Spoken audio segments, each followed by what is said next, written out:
If you're lying awake right now with your mind racing, or you clicked this because stress is eating you alive, you're in exactly the right place. In the next few minutes, something ancient and powerful is going to start working on that knot in your chest, that endless loop of worry that follows you everywhere. Here's what most people don't know. Over 1,000 years ago, Buddhist masters discovered specific stories that could literally rewire an anxious brain. Not through complicated meditation or years of study, but through something as simple as listening. Tonight, you're going to hear 48 of these stories, and each one is designed to do something your mind desperately needs. To stop, to rest, to finally let go. If it feels right, drop a comment and tell me where you're listening from tonight. Are you in bed in Chicago at 2 a.m., or maybe driving home from another exhausting day in London? Wherever you are, grab something soft, dim the lights if you can, and get ready to feel your nervous system start to unwind. Take one deep breath with me right now. In through your nose for 4 counts. Hold it and release everything. The ancient masters who left us these gifts knew exactly what you're going through. They're about to show you the way out.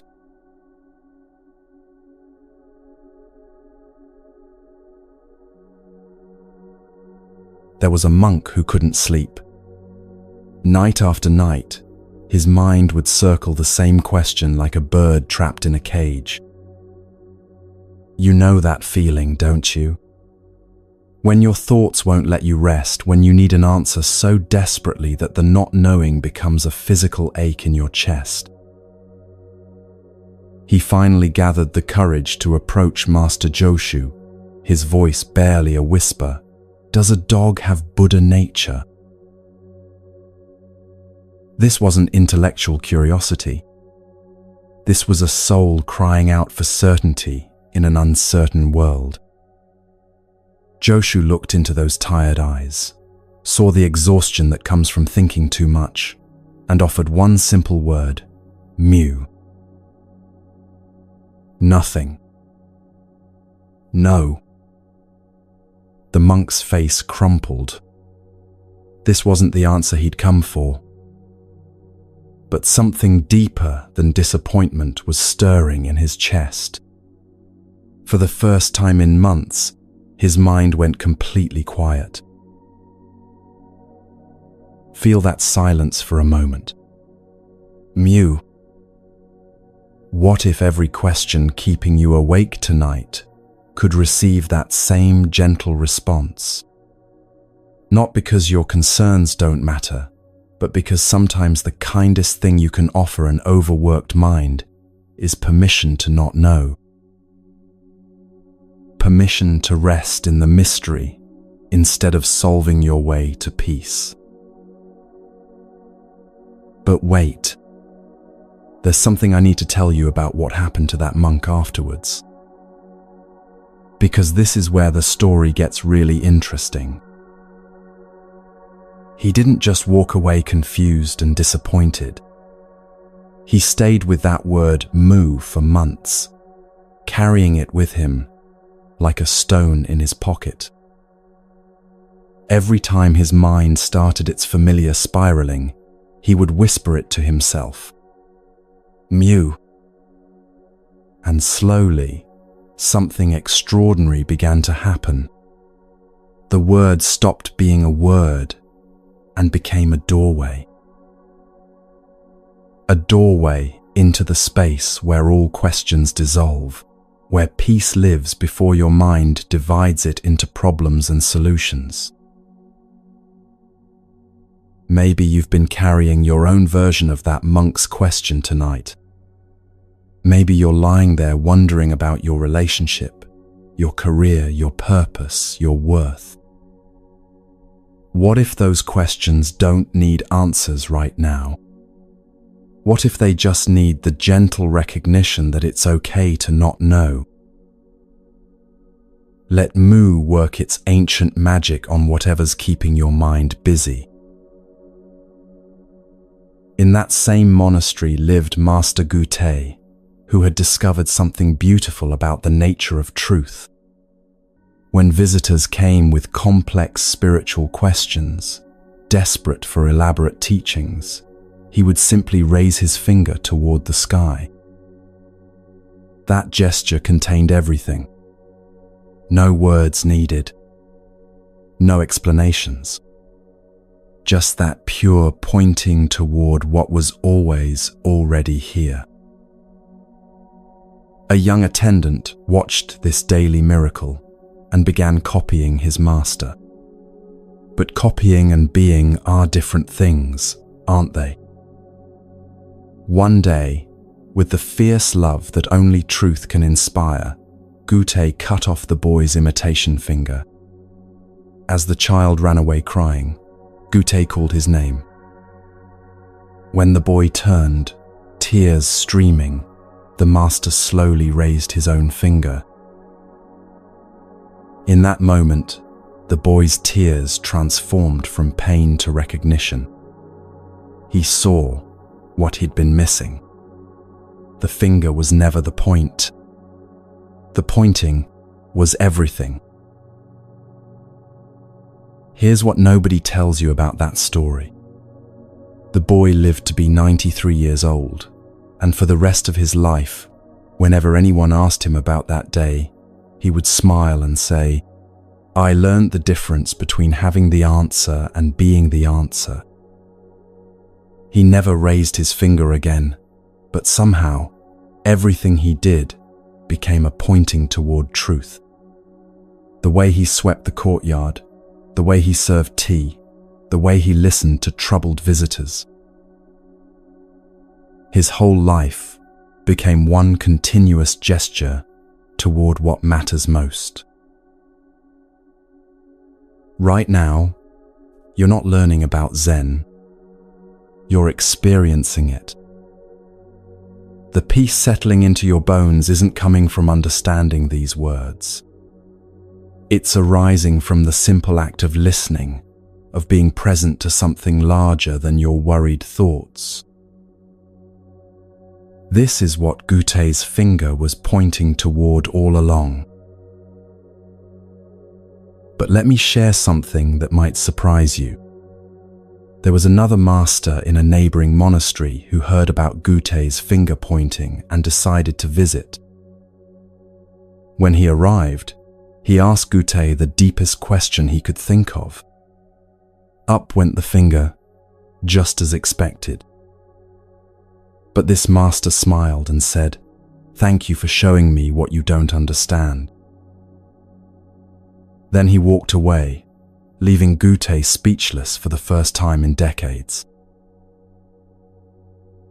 That night, Gute couldn't sleep. He sat in his garden, looking at his finger, wondering if he had become trapped by his own teaching method. Had his pointing become just another performance? In that moment of doubt, something deeper awakened in him. He realized that true teaching isn't about having the perfect gesture or the right answer. It's about being so present, so authentic, that whatever arises becomes medicine for whoever needs it. From that night forward, Gute's finger carried a different quality entirely. Not the confidence of someone who knows, but the humility of someone who continues to discover. Maybe you know this feeling of wondering if you're just going through the motions in your own life. Going through the same routines, saying the same things, hoping they still carry meaning. There's something beautiful about those moments of questioning, isn't there? They're invitations to freshness, to discovering what wants to emerge when you stop relying on what worked yesterday.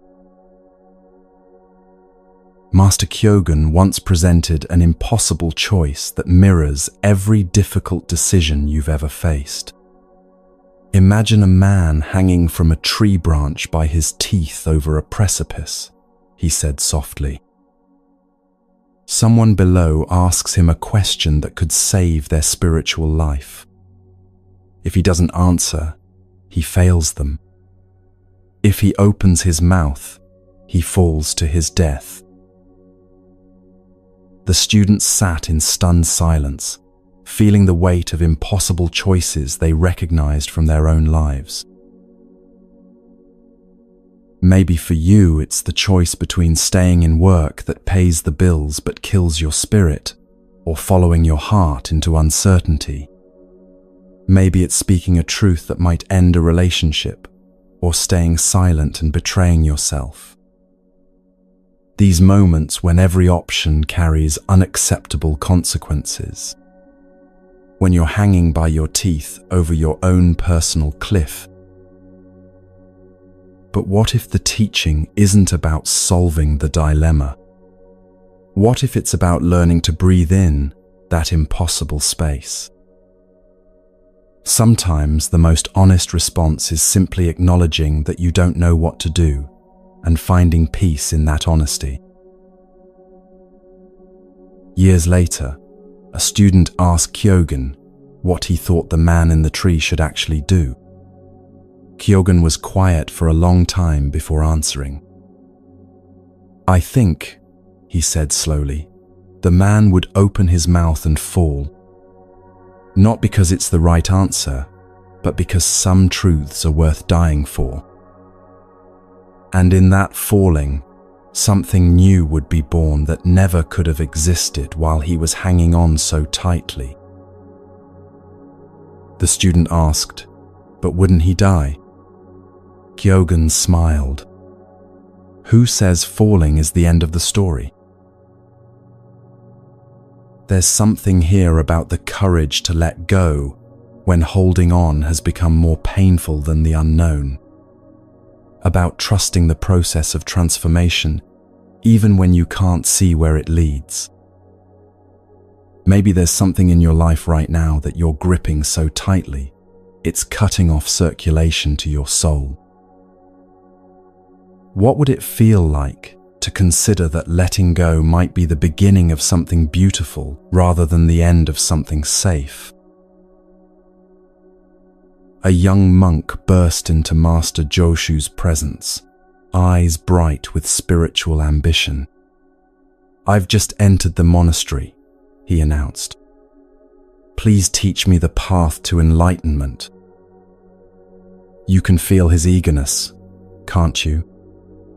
That hunger for transformation, for techniques that will finally bring lasting peace. Joshu asked the most ordinary question, "Have you eaten your rice porridge?" The monk nodded, confused. "Then wash your bowl," Joshu said simply. No complex meditation instructions. No reading assignments. Just this, complete what you've begun. In that moment, the monk understood something revolutionary. The awakening he sought wasn't hiding in advanced teachings or future achievements. It was here, in the natural completion of ordinary tasks. In bringing full presence to washing a simple bowl.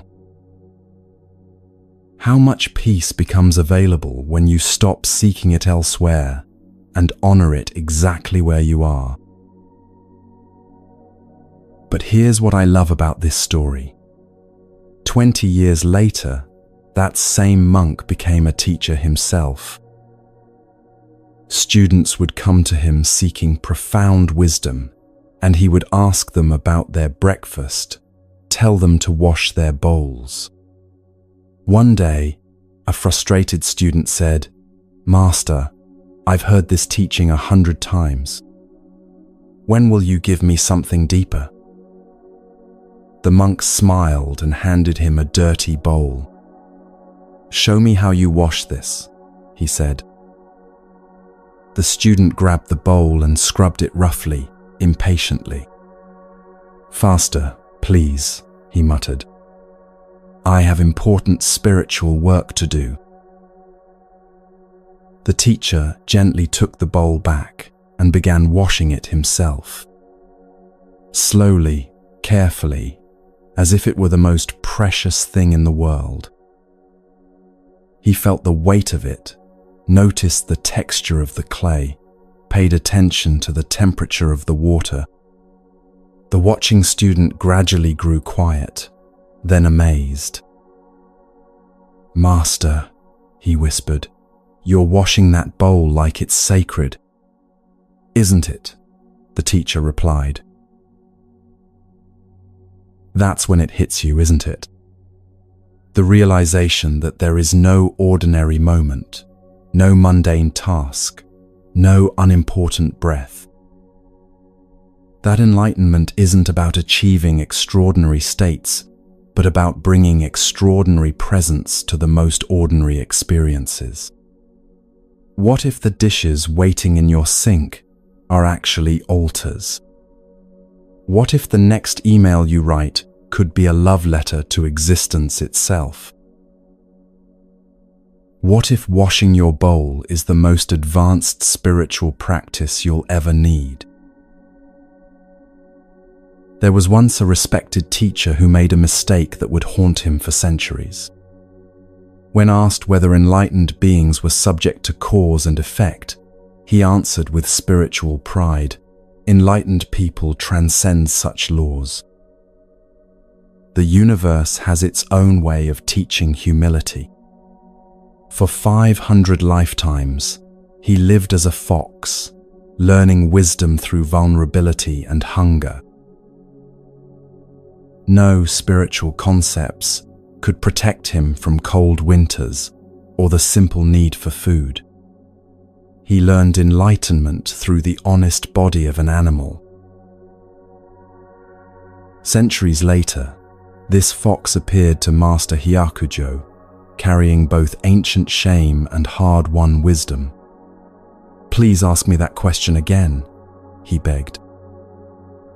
When Hyakujo asked about cause and effect, the fox replied with words earned through lifetimes of humility, "An enlightened person is one with the law of causation. Not above it, but dancing gracefully within it." In that moment of complete acceptance, the fox was free. This story lives in every moment you try to transcend your humanity instead of embracing it. Every time you imagine that awakening means escaping your limitations rather than finding peace within them. The fox learned what we all must learn. Freedom comes not from rising above life's constraints, but from loving them as part of our wholeness. True enlightenment doesn't make you superhuman. It makes you exquisitely, courageously human. Master Getan once shared a riddle that would transform his students' understanding of what makes life work. He spoke of Keichu, the master wheelmaker whose creations were sought throughout the land. Keichu made perfect wheels with 50 spokes, he said slowly. But what if you removed the hub that holds everything together? The students immediately saw the problem. Without the central hub, the wheel would collapse. But Getan was pointing towards something profound. The hub is empty space, yet it's the most essential part. Without that emptiness at the center, nothing can turn, nothing can move forward. Your life works the same way. How much of your peace depends not on what you accumulate, but on the spacious awareness at your center. That still point of consciousness that remains unchanged, whether you're busy or resting, celebrating or grieving. When you fill every moment with activity, every silence with noise, you remove the hub from your own wheel. You create impressive motion that can't actually go anywhere because it lacks the essential stillness that allows for real progress. Feel that hub-like quality in your awareness right now. That spacious center that's been here all along, watching your experiences without being disturbed by them. This is the part of you that needs no improvement, the wheel that never breaks, the peace that was here before you learned to worry. A student once approached Master Joshu with a question that revealed everything wrong with how we think about spiritual achievement. I heard about a Buddha from ancient times who meditated for 10 cosmic cycles, but still couldn't reach enlightenment, he said. How is this possible? Joshu smiled with infinite tenderness. Your question answers itself, he replied. Since he was trying to become a Buddha, he wasn't yet being one. The seeking prevented the finding. This cuts to the heart of every spiritual struggle.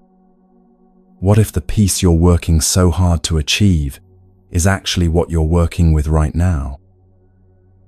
What if the awareness you want to develop is the very consciousness wondering about awareness? The ancient Buddha was caught in the exhausting cycle of trying to become something he already was. Like searching for your glasses while wearing them, or looking everywhere for keys that are in your hand. Can you feel where you might be doing this in your own life? Trying to earn worthiness, instead of recognizing the value that was never missing. Working to achieve peace, instead of noticing the stillness that's already here. Right now, without changing anything about yourself, you have access to the same awareness every Buddha has pointed toward. Not as something to attain, but as the ground you're already standing on. Master Joshu loved visiting hermits who practiced in remote mountain caves. He approached one such hermit with a simple question: "What is here?" The hermit raised his fist, but something felt hollow about the gesture, performed rather than lived. Ships cannot dock where the water is too shallow, Joshu said sadly, and left. Days later, he returned with the same question. Again, the hermit raised his fist, but this time, something fundamental had shifted. This time, the gesture arose from authentic depths. Well given, well taken, well killed, well saved, Joshu said with delight, bowing deeply. What changed? Not the words, not the gesture, not even the people involved. But the quality of truth behind the response had transformed completely. This teaches us that authentic spiritual expression isn't about having correct answers or making proper gestures. It's about the depth of being we bring to each moment. When you respond from genuine presence rather than spiritual performance, even silence becomes a transmission of truth. Even the simplest words carry healing power. In your own life, in your own relationships, how often are you performing what you think others want to hear instead of speaking from your real experience? Your nervous system knows the difference instantly. When someone is truly present with you, speaking from lived truth rather than borrowed concepts, you feel it in your body. The hermit's second response was authentic because it came from being rather than seeming, from depth rather than surface. It created the kind of connection that makes real spiritual friendship possible. As these first whispers from the ancient masters settle into your consciousness, notice what's happening in your body. The peace you're feeling isn't something you're creating through effort. It's something you're uncovering by allowing these timeless voices to work their gentle magic on your nervous system. Each story carries medicine for a different aspect of human suffering: the permission to not know, the power of authentic simplicity, the grace found in impossible choices, the sacred nature of ordinary completion, the wisdom of embracing your full humanity, the essential emptiness that makes everything possible, the futility of seeking what you already are, and the beauty of responding from genuine depths. These are just the first gifts from teachers who understood something profound about the relationship between story and healing, between listening and letting go. But we've only begun to explore the treasures they preserved for hearts exactly like yours, for souls that know there must be something more than the endless cycling of worry and temporary satisfaction. As the night deepens and these ancient monasteries fade into the mist of memory, other stories are waiting to meet you, each one a doorway into even more profound recognition of what you've never actually lost.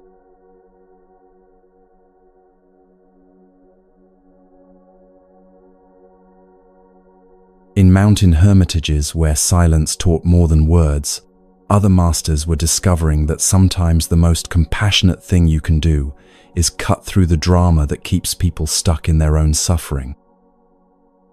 Master Nansen was about to demonstrate this in a way that would shock his students and echo through history.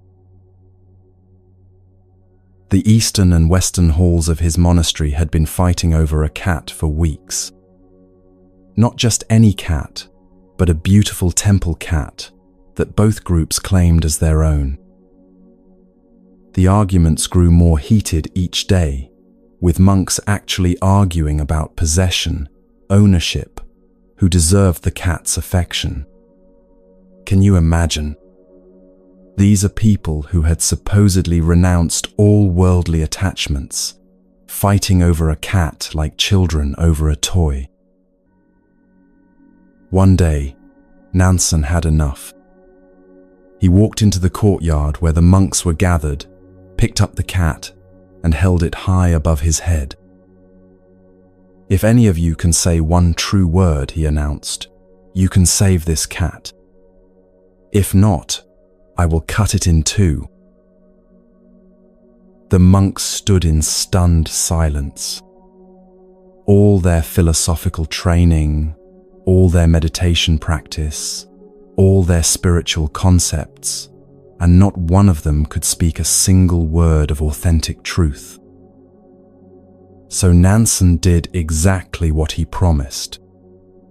He cut the cat in half. That evening, when Joshua returned from his travels, Nansen told him what had happened. Without hesitation, Joshua took off his sandals, placed them on his head, and walked out of the room. "If you had been here," Nansen said with deep satisfaction, "you could have saved the cat."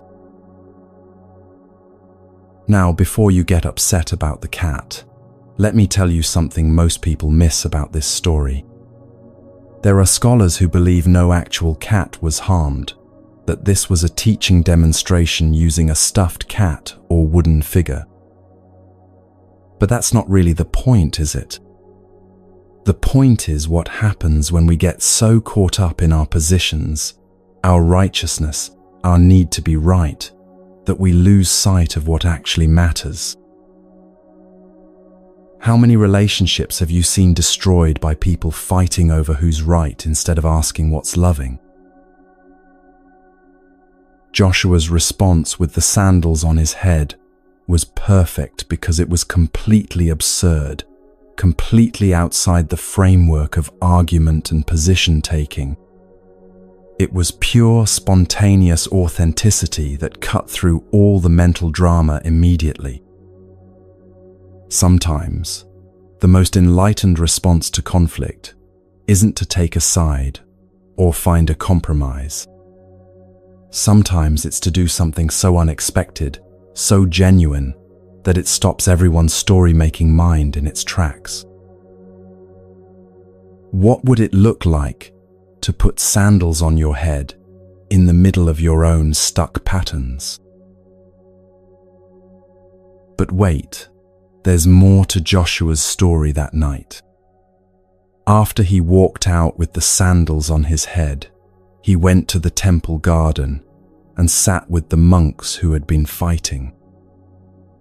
One of them asked him, "Master, why did you put your sandals on your head?" Joshua looked at him with infinite tenderness and said, "Because my feet were tired of walking on the same old ground." Then he smiled and added, "Sometimes the only way to save what we love is to turn our whole world upside down." In another monastery, Master Tokusan was learning that perfect timing isn't about following schedules, but about being so present that you naturally flow with the rhythm of life itself. He was walking from the meditation hall to the dining room, carrying his eating bowl, when the cook saw him and said, "The dinner drum hasn't been beaten yet. Where are you going with your bowl?" Tokusan stopped, looked around as if waking from a dream, and silently returned to his room. When another master heard about this incident, he laughed and said, "Old Tokusan doesn't understand ultimate truth." Word got back to Tokusan, who asked to meet with this critic. The next day, Tokusan delivered a completely different kind of teaching to the assembled monks. Where before he had been precise, methodical, predictable, now he spoke with wild spontaneity and freedom. The master who had criticized him was amazed. "Now I see our old teacher truly understands ultimate truth," he announced. "No one in all of China can surpass him." Here's what I love about this story.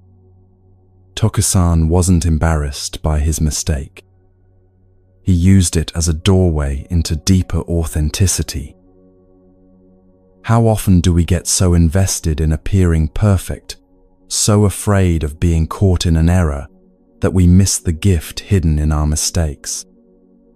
Sometimes being wrong is exactly what we need to break out of patterns that have kept us playing small. The cook's simple question shattered Tokusan's autopilot and woke him up to a freedom he'd never tasted before.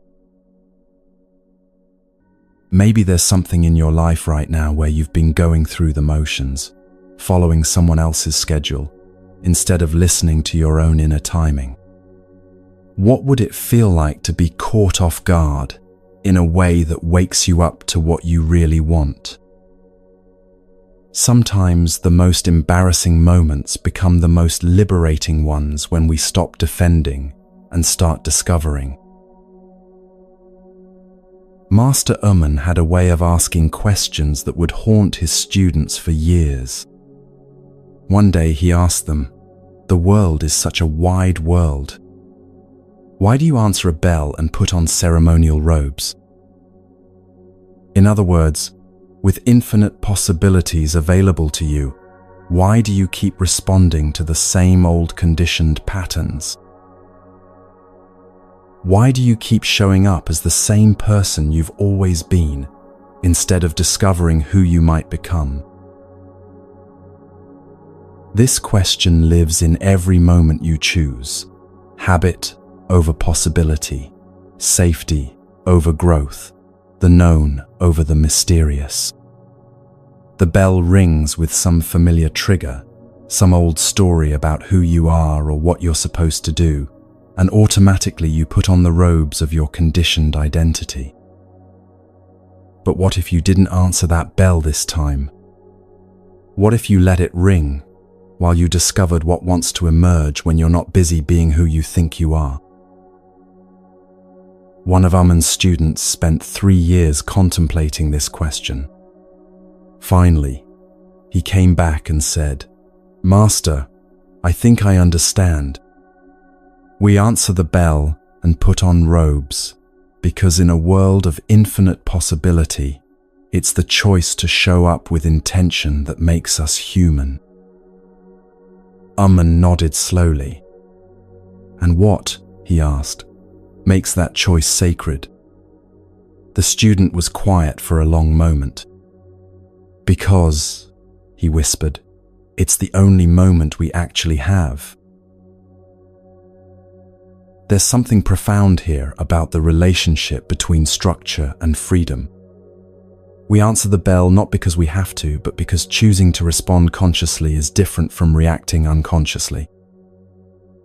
The question isn't whether to answer the bell, but how awake you are when you answer it. How present you are when you put on the robes of your daily life. Are you sleepwalking through your routines or dancing with them? Master Tozan was asked one of the most direct questions in all of Zen. What is Buddha? He was weighing flax at the time, completely absorbed in the simple task at hand. Without missing a beat, without dropping his attention from the work, he replied, 3 pounds of flax.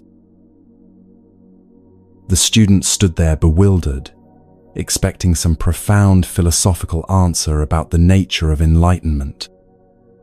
Instead, he got 3 pounds of flax. But here's what that student learned over the following months as he contemplated this seemingly ridiculous answer. Buddha isn't somewhere else, in some special state or distant realm. Buddha is right here, in the texture of flax between your fingers, in the weight that grounds you to this moment, in the simple attention that makes ordinary work sacred. The enlightenment you're seeking isn't hiding behind 3 pounds of flax.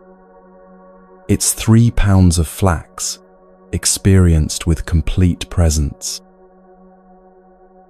Years later, that same student became a teacher and would often ask visitors, "What is Buddha?" No matter what elaborate spiritual answers they gave, he would hold up whatever object was nearest to him. A teacup, a fallen leaf, a piece of bread. Buddha, he would say simply, is exactly this, experienced exactly as it is, without needing it to be anything more. The sacred isn't separate from the ordinary. It's the ordinary experienced with extraordinary presence. What would change in your life if you really believed this? If you knew that Buddha nature, that divine essence, wasn't something to achieve, but something to recognize in the mundane details of your actual existence. 3 pounds of flax become a gateway when you stop looking past them towards some imaginary spiritual destination. 2 monks were watching a temple flag flapping in the wind, and they started arguing about what they were actually seeing.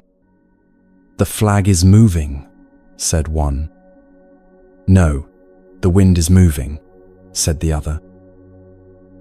They went back and forth, each convinced of his own perspective, until the 6th patriarch happened to walk by. He listened to their debate for a moment, then said quietly, "Neither the flag nor the wind is moving. Mind is moving." Both monks fell silent, suddenly recognizing something they had been completely missing. This story cuts to the heart of every argument you've ever had, every conflict that's ever drained your energy. How often are we fighting about externals when the real action is happening in the stories our minds are creating about what we're experiencing? The flag, the wind, your circumstances, other people's behavior, none of that is actually the source of your disturbance. It's your mind's movement, your thinking about what's happening, that creates suffering. But here's the beautiful thing about recognizing this. Once you see that mind is moving, you also see that mind can stop moving. You have a choice about whether to get caught up in the story or rest in the awareness that's watching the story unfold. The flag can flap, the wind can blow, life can be completely chaotic, and you can remain still at your center. Not because you're detached or don't care, but because you're resting in something more fundamental than the movement of circumstances. The next time you find yourself arguing with someone about what's really happening, remember the flag and the wind. Maybe the question isn't who's right about the external situation. Maybe the question is whether you can find stillness while the mind is creating stories about movement. Master Daibai asked his teacher Baso, "What is Buddha?" Baso's answer was immediate and direct. "This mind is Buddha." Not your thoughts about Buddha, not your concepts or images or spiritual fantasies. This very mind that's listening to these words right now.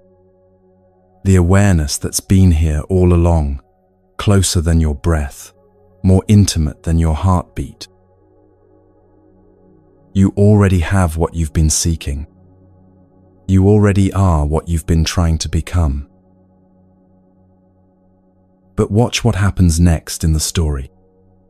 Later, when other students asked Baso the same question, he gave a completely different answer. No mind, no Buddha. The students were confused. Which was true? Was mind Buddha or not? They didn't understand that Baso was offering medicine for whatever sickness was in front of him. To those who were too detached from their human experience, he said, "This mind is Buddha." To those who were too attached to spiritual concepts, he said, "No mind, no Buddha." Truth isn't a fixed formula you can memorize and apply everywhere. It's a living response to what's needed in each moment. Sometimes you need to remember that your ordinary mind is already sacred. Sometimes you need to let go of all ideas about sacredness and just be present to what is. The art is knowing which medicine the moment requires. Right now, what does this moment need from you? The recognition that this mind is Buddha, or the freedom of no mind, no Buddha? Maybe it needs both, the paradox held gently, without needing to resolve it into something your thinking mind can grasp. There was an old woman who lived near a famous temple, and she had a peculiar hobby. Whenever monks would ask her for directions to the temple, she would say sweetly, "Go straight ahead," and then mutter under her breath, "Another one off to waste his time with empty rituals." Joshua heard about this woman and decided to investigate. He approached her, asking for directions, and sure enough, she gave him the same response. The next day, Joshua announced to his students, "I have investigated that old woman." But what exactly had he investigated? Some say he discovered that she was testing whether people could hear the wisdom hidden in her apparent cynicism. Others say he realized that her directness was actually pointing people toward their own inner temple rather than encouraging dependency on external spiritual authorities. Still, others believe Joshua learned something about his own assumptions, about how he had been unconsciously judging her judgment. The truth is, We don't know exactly what Joshua discovered, and that might be the whole point. Sometimes investigation isn't about reaching conclusions, but about becoming curious enough to see beyond our first impressions. How often do we write people off as difficult or cynical, without wondering what wisdom might be hidden in their apparent negativity? How often do we assume we understand someone's motivations, without actually investigating our own projections? That old woman was doing something beautiful. She was refusing to enable spiritual seeking that avoided the real work of transformation. Her mutterings were a form of tough love, challenging people to examine whether they were looking for truth or just collecting spiritual experiences. Maybe the temple you're seeking isn't a place you go to, but a quality of presence you bring to wherever you already are. In the quietest monastery of all, a philosopher approached Buddha himself with a challenge. Without words and without silence, he said, "Tell me truth." How do you respond to a request like that? Words would violate the first condition. Silence would violate the second. Buddha simply sat there, completely present, completely still, completely himself. The philosopher bowed deeply and said, "I have cleared away my delusions and entered the true path." After the philosopher left, Ananda asked Buddha, what did he attain? Buddha smiled. A good horse runs even at the shadow of the whip. Some people are so ready for truth that the slightest pointing is enough. They don't need elaborate explanations or complex teachings. They just need someone to embody what they're seeking, to demonstrate through their very being that awakening is possible. But here's what's beautiful about this story. Buddha didn't do anything special. He didn't perform some miraculous teaching or enter a special state of consciousness. He just was himself, completely and authentically present. And somehow, that was exactly what the philosopher needed to see. That truth isn't something you acquire through words or achieve through silence. It's something you embody through the quality of your presence in any moment. What if the most profound teaching you could ever offer someone is simply being genuinely yourself? Not trying to be wise or spiritual or helpful, but just being real, present, available. Sometimes the deepest transmission happens not through what we say or don't say, but through the depth of being we bring to our encounters with life. The philosopher saw in Buddha's presence what he had been seeking in concepts and techniques. A human being completely at ease with being human. As these deeper stories work their way into your consciousness, feel how they're touching places in you that needed permission to let go. Permission to stop fighting over cats and sandals on your head instead. Permission to make mistakes and let them wake you up rather than shame you. Permission to answer life's bells consciously rather than automatically. Permission to find Buddha in 3 pounds of flax rather than searching for enlightenment in distant realms. Permission to recognize that your mind's movement is the real source of disturbance, and therefore your mind's stillness is the real source of peace. These teachings aren't asking you to become someone different. They're inviting you to stop hiding from who you already are, beneath all the stories about who you think you should be. As we drift deeper into the night, into the place where ancient wisdom meets your modern heart, even more profound recognitions await. The journey into trust and surrender is calling, where the impossible becomes not just possible, but inevitable.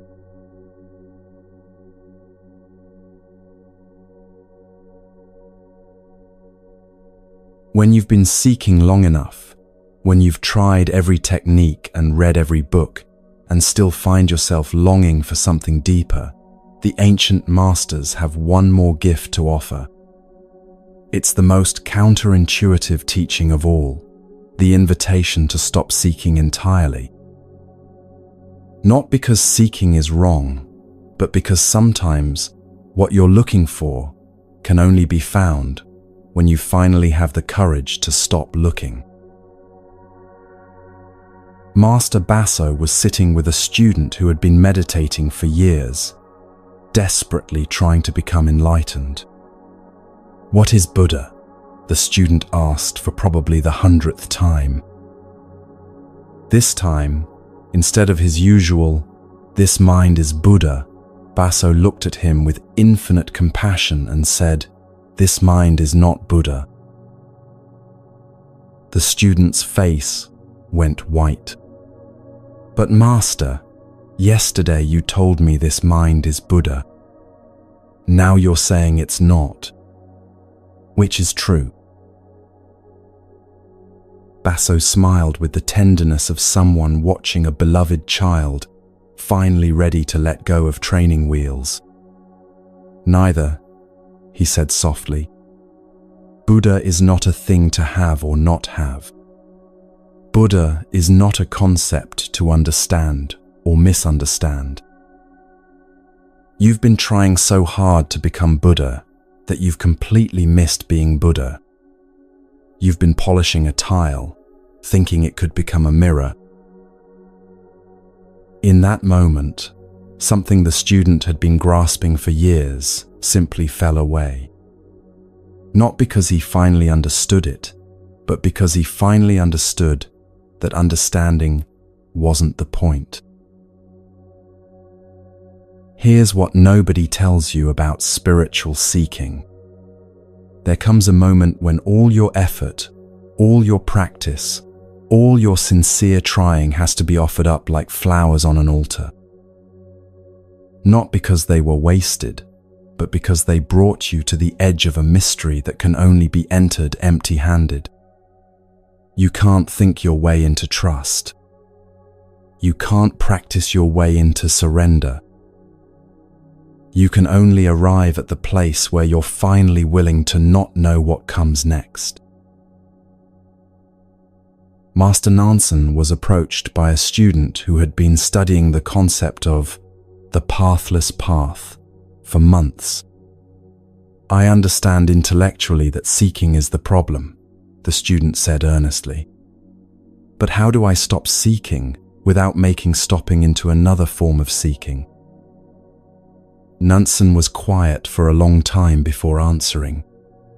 "The path does not belong to perception, neither does it belong to non-perception," he said slowly. "Cognition is a delusion, and non-cognition is senseless. If you want to reach the pathless path, place yourself in the same freedom as sky. Name it neither good nor not good." The student stood there feeling like his mind was dissolving.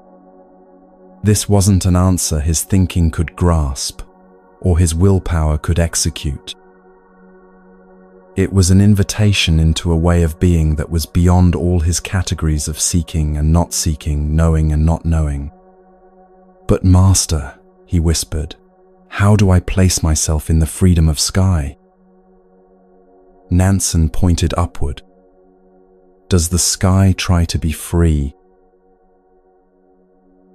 That question hung in the air like a bell that keeps ringing long after it's been struck. Does the sky try to be free? Does it work at being spacious? Does it practice being open? Or is it free by its very nature, simply because it doesn't resist what moves through it? The clouds come and go, storms arise and pass, but the sky itself remains unchanged, untroubled, infinitely available. What if your true nature works the same way? What if freedom isn't something you achieve, but something you stop disturbing? In a monastery across the mountains, they were telling a story that would puzzle spiritual seekers for generations. A Chinese girl named Seijo had somehow split into two people. One version of her lived at home, sick and weak, barely able to leave her bed. The other version had married and moved to a distant city where she lived a completely normal life and even had children.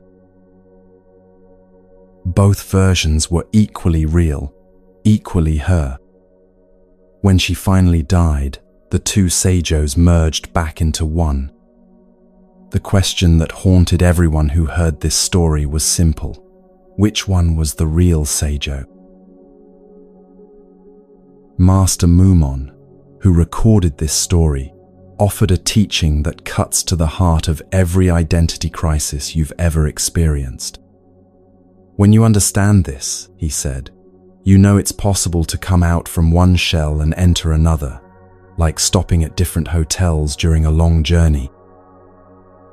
But if you cannot understand, when your time comes and your body dissolves, you'll be like a crab dropped in boiling water, struggling frantically with many hands and legs. In other words, if you cling too tightly to any single version of yourself, you'll suffer terribly when life asks you to change. Think about all the different selves you've been in your lifetime. The child you were, the teenager, the young adult, the person you are now. Which one is the real you? Maybe they all are.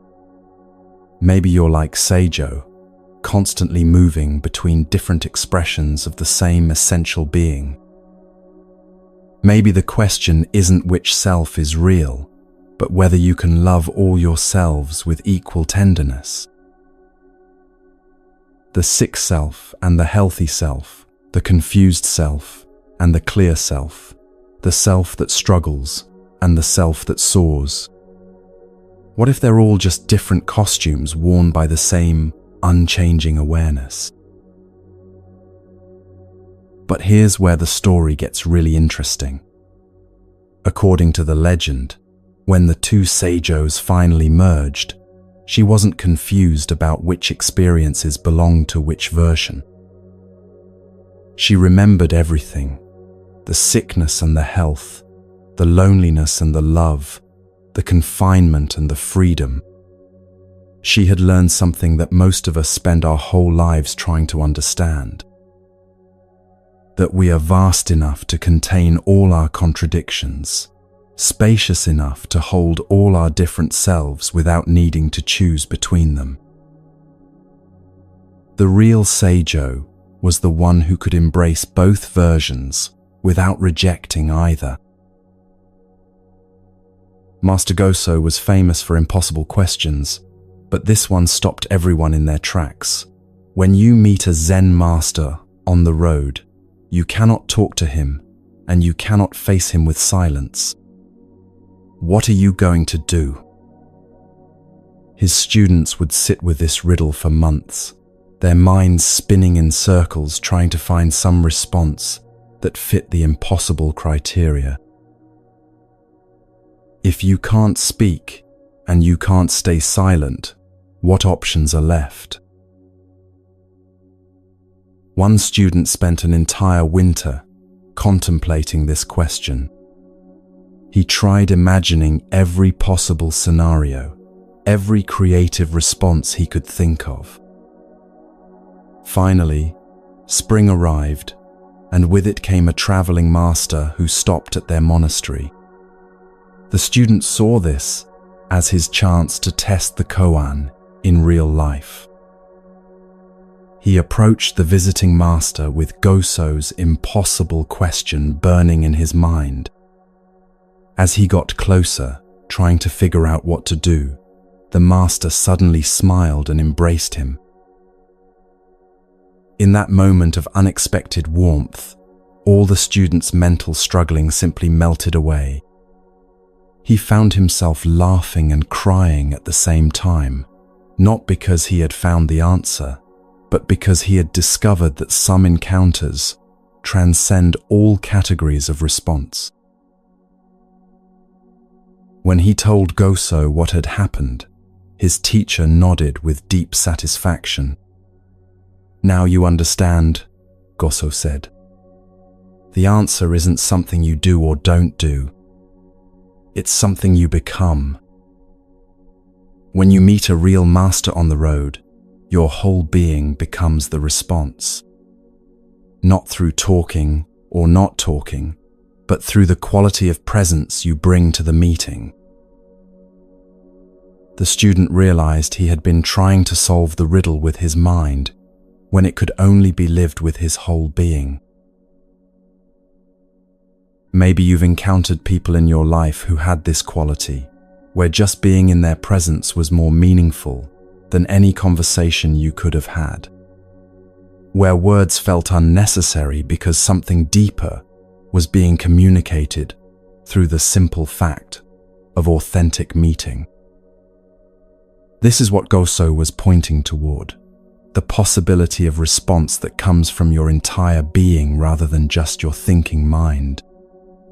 When you're truly present, when you're not hiding behind words or silence, but simply being yourself without apology, you become a living answer to questions you never even knew were being asked.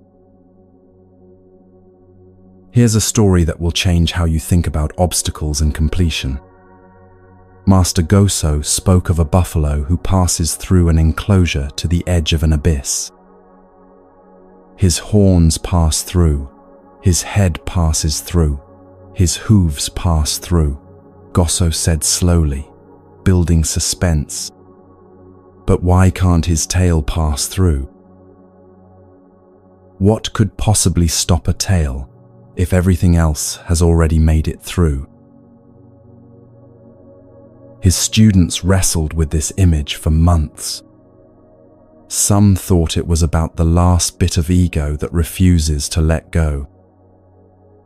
Others believed it represented the final attachment that keeps us from complete freedom. But Goso had something more subtle in mind. The tail, he eventually revealed, represents compassion. The buffalo could escape completely, could disappear into the absolute freedom on the other side of the enclosure. But something in him refuses to abandon the world of struggle and suffering entirely.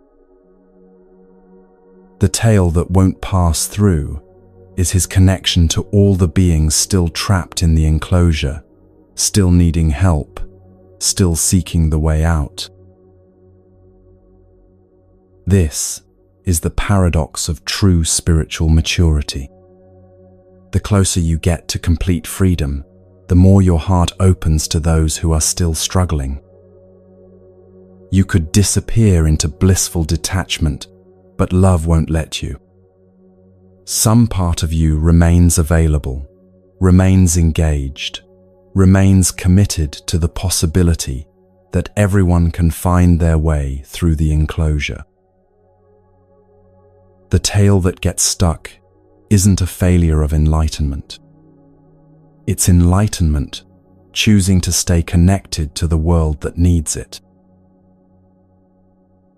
Maybe you've felt this tension in your own spiritual journey. Moments when you touch something so peaceful, so free, that you almost don't want to come back to ordinary life with its problems and complications. But then you remember the people you love, the world that's suffering, the work that still needs to be done. And something in you chooses to stay engaged, to let your tail remain in the enclosure, even as your head touches freedom. This isn't spiritual failure. This is spiritual success of the highest order. A student once asked Master Joshu, Why did Bodhidharma come from India to China? This was one of the fundamental questions of Zen. What was the essential teaching that needed to be transmitted from Buddha's homeland to the culture where these practices would flourish? Joshu's answer was immediate and shocking in its ordinariness. The oak tree in the garden. The student stood there completely bewildered. He had asked about the deepest spiritual transmission in history and received a comment about landscaping. But over the following years, that student began to understand something revolutionary about Joshu's response. Bodhidharma didn't come to China to bring something exotic or foreign or special. He came to point people toward what was already there, already perfect, already expressing enlightenment in its own way. The oak tree doesn't try to be enlightened. It just grows according to its nature, responds to sun and rain and seasons without needing to understand the cosmic significance of what it's doing.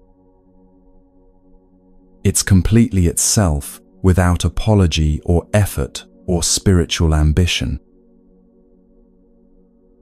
This is what Bodhidharma brought from India, not a new teaching, but a way of seeing that recognizes the Buddha nature that's already present in everything. In oak trees and busy people, and difficult circumstances and ordinary Tuesday afternoons. The transmission wasn't about importing something foreign, but about discovering what had always been native to every moment, every place, every being. The oak tree in the garden is enlightened not because it achieved some special state, but because it never doubted its right to be exactly what it is. What would it feel like to live with that same unquestioning confidence in your own nature? To grow according to your genuine impulses, rather than your ideas about what growth should look like.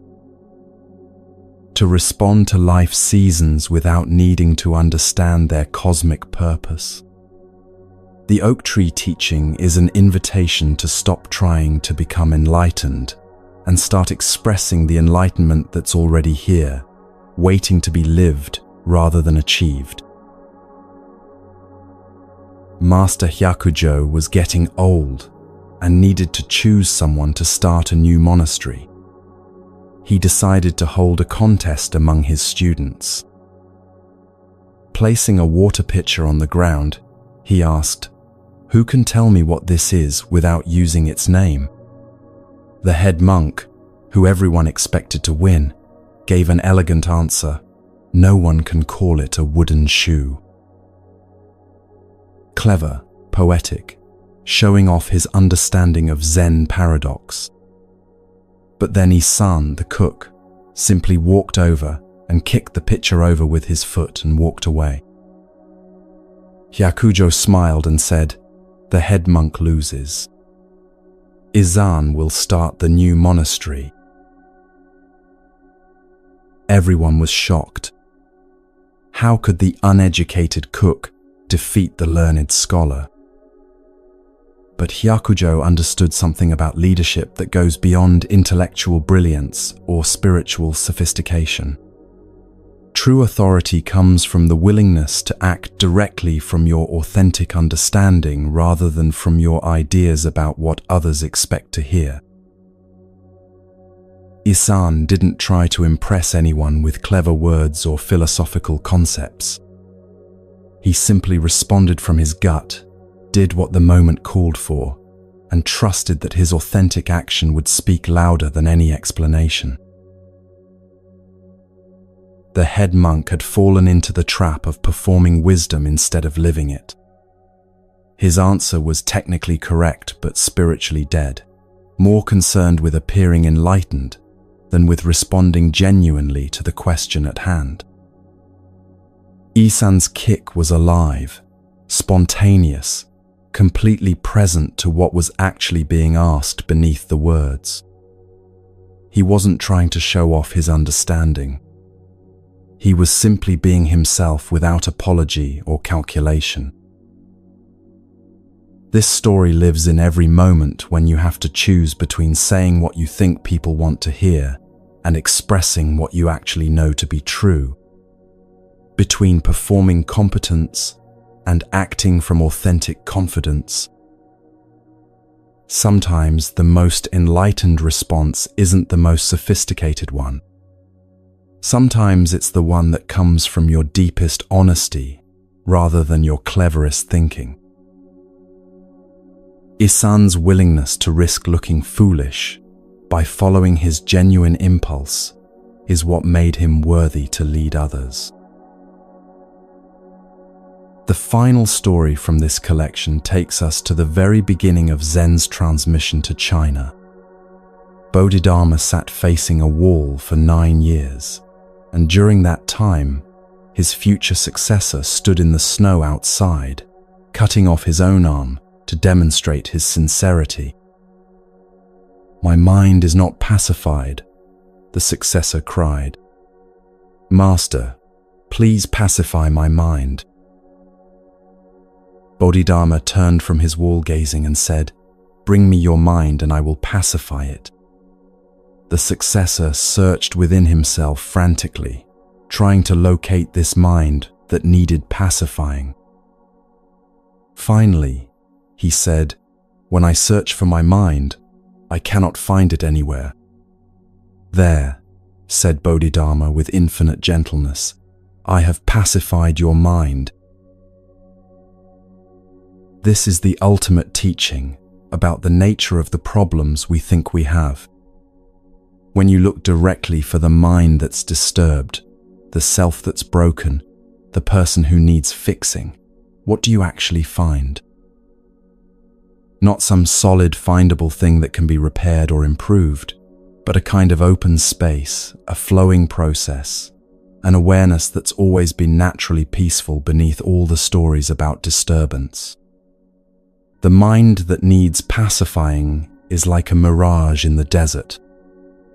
The closer you get to it, the more it disappears. Not because it was never real, but because its reality was never what you thought it was. This successor learned what every seeker eventually discovers. The problem is not in finding peace, but in looking for the one who lacks peace. When you search for the worried mind, you find only awareness. When you look for the broken self, you find only space. When you hunt for the person who needs enlightenment, you discover only the enlightenment that was never actually missing.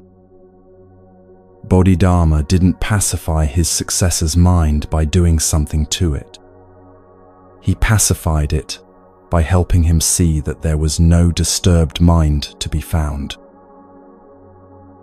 Right now, as you listen to these words, can you find the mind that came here seeking peace?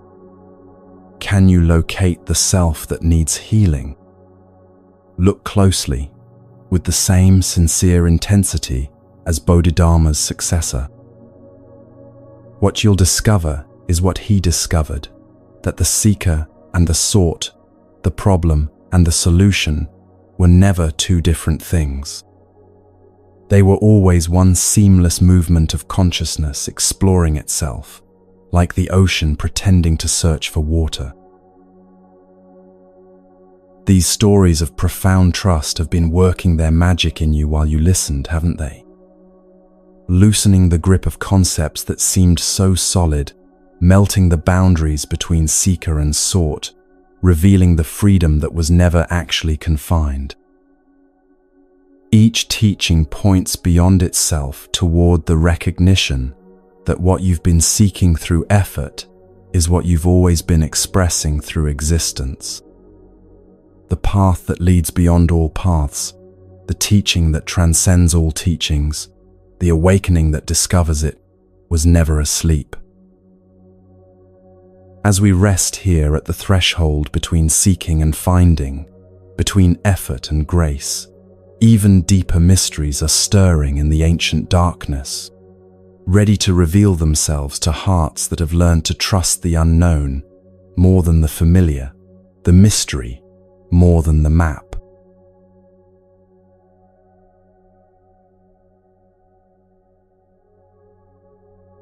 In the deepest hours before dawn, when the veil between worlds grows thin and ordinary reality reveals its more mysterious dimensions, the ancient masters preserve teachings that can only be understood by those who have learned to trust what cannot be grasped. These aren't stories for the beginner's mind, though paradoxically, they can only be received with beginner's mind. They're whispered secrets from the edge of the knowable, medicine for souls ready to dissolve into something larger than their individual story. There once was a gathering of all the Buddhas throughout time and space, a cosmic assembly that existed beyond the limitations of any single dimension. When the great Bodhisattva Manjushri arrived at this celestial conference, something unexpected had happened. The meeting was over. Each Buddha had returned to their own realm, and only one being remained in deep meditation. But this wasn't some ancient master or renowned teacher. It was a young girl sitting in samadhi so profound that even Manjushri, the Bodhisattva of transcendent wisdom, couldn't disturb her concentration. Buddha himself was still there, watching over this mysterious scene. Manjushri approached him, genuinely puzzled.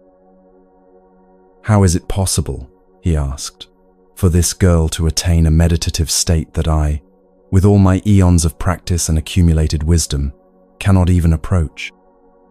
Buddha smiled with the tenderness reserved for those moments when the deepest teachings reveal themselves through the most unexpected vessels. "If you want to know how deep her realization goes," he said gently, "try to bring her out of meditation yourself." Manjushri tried everything in his vast repertoire of spiritual techniques. He walked around her 3 times and snapped his fingers, the traditional method for awakening someone from trance.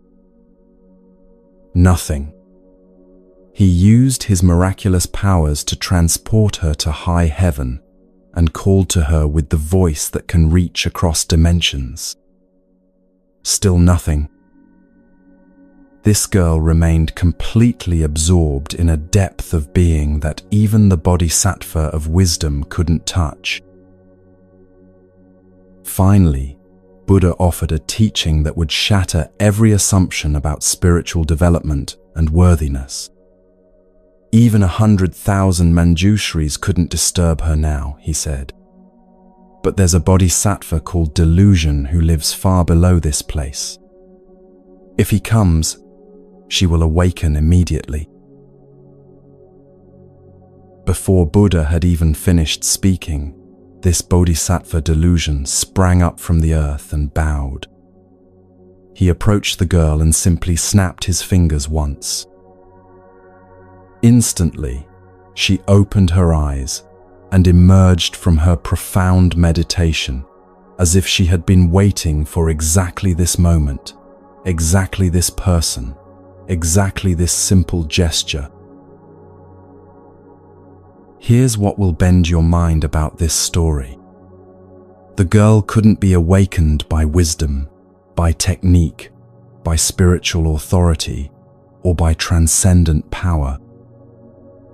She could only be awakened by someone who embodied what the tradition calls beginner's mind, so completely that even his name was delusion.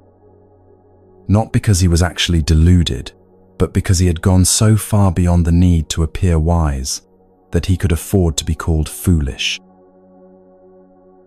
He had realized something that Manjushri, for all his accumulated knowledge, had temporarily forgotten, that the deepest awakening often looks like not knowing anything at all. This story lives in every moment when your accumulated spiritual knowledge becomes a barrier to fresh understanding. When your expertise prevents you from seeing what a complete beginner might notice immediately. The girl's meditation was so profound, precisely because it wasn't trying to achieve anything or prove anything to anyone. It was pure being without agenda, which can only be met by pure presence without pretense. Sometimes, the most enlightened response comes from the part of you that doesn't know it's enlightened, that isn't carrying the weight of spiritual achievement or the burden of living up to anyone's expectations. What would it feel like to approach this moment with the same quality of not knowing that allowed delusion to succeed where Manjushri couldn't? To listen to these words not as someone accumulating spiritual insights, but as someone encountering mystery for the first time. The girl in the story teaches us that the deepest meditations aren't achieved through effort, but through a kind of innocent availability that doesn't even know it's available. Master Shuzan was known for teachings that would stop his students' minds so completely that they had no choice but to rest in pure not knowing. One day, he held up his short staff and presented them with a riddle that has never been solved. If you call this a short staff, you oppose its reality. If you do not call it a short staff, you ignore the fact. Now, what do you wish to call this? His students sat in stunned silence, feeling their thinking minds short-circuit as they encountered the impossibility of the task. This wasn't a word game or a philosophical puzzle. Shuzan was pointing towards something fundamental about the relationship between reality and the words we use to capture it. Every label, every name, every concept we apply to experience both reveals and conceals what's actually here. Call it a staff, and you've created a barrier between yourself and the immediate reality of wood and grain and weight. Don't call it a staff, and you've ignored the perfectly obvious truth of what you're looking at. So what do you do when both naming and not naming miss the mark? One student spent an entire season contemplating this riddle. He would sit in the garden, looking at stones and flowers, and trying to find a way to relate to them that neither imposed false concepts nor ignored obvious facts. Gradually, something began to shift in his perception. He started experiencing things before his mind labeled them, resting in the space between recognition and conceptualization.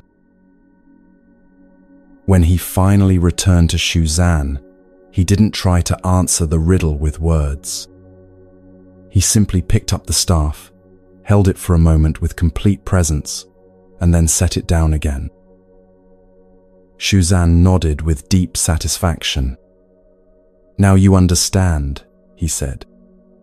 "The staff is neither the word staff, nor the absence of the word staff.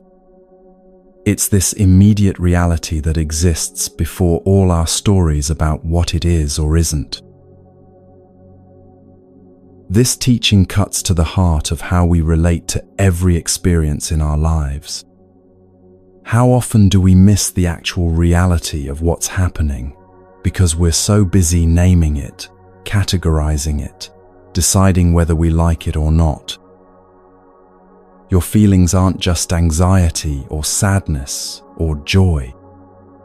They're living energies with their own texture and movement and intelligence that exists before you label them.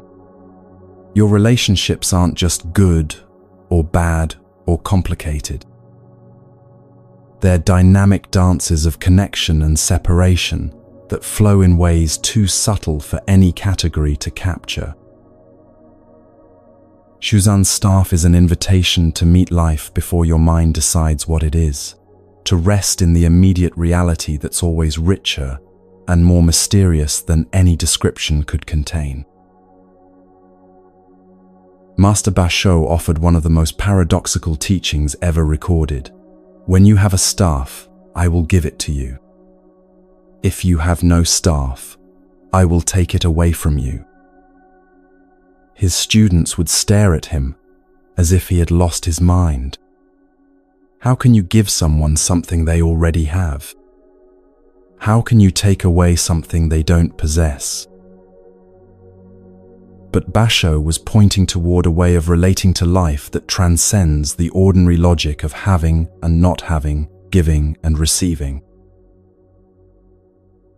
Years later, one of his students had an insight that illuminated the entire teaching.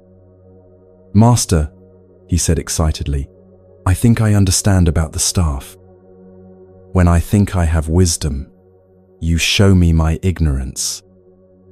When I feel empty and lost, you reveal the knowledge that was always there.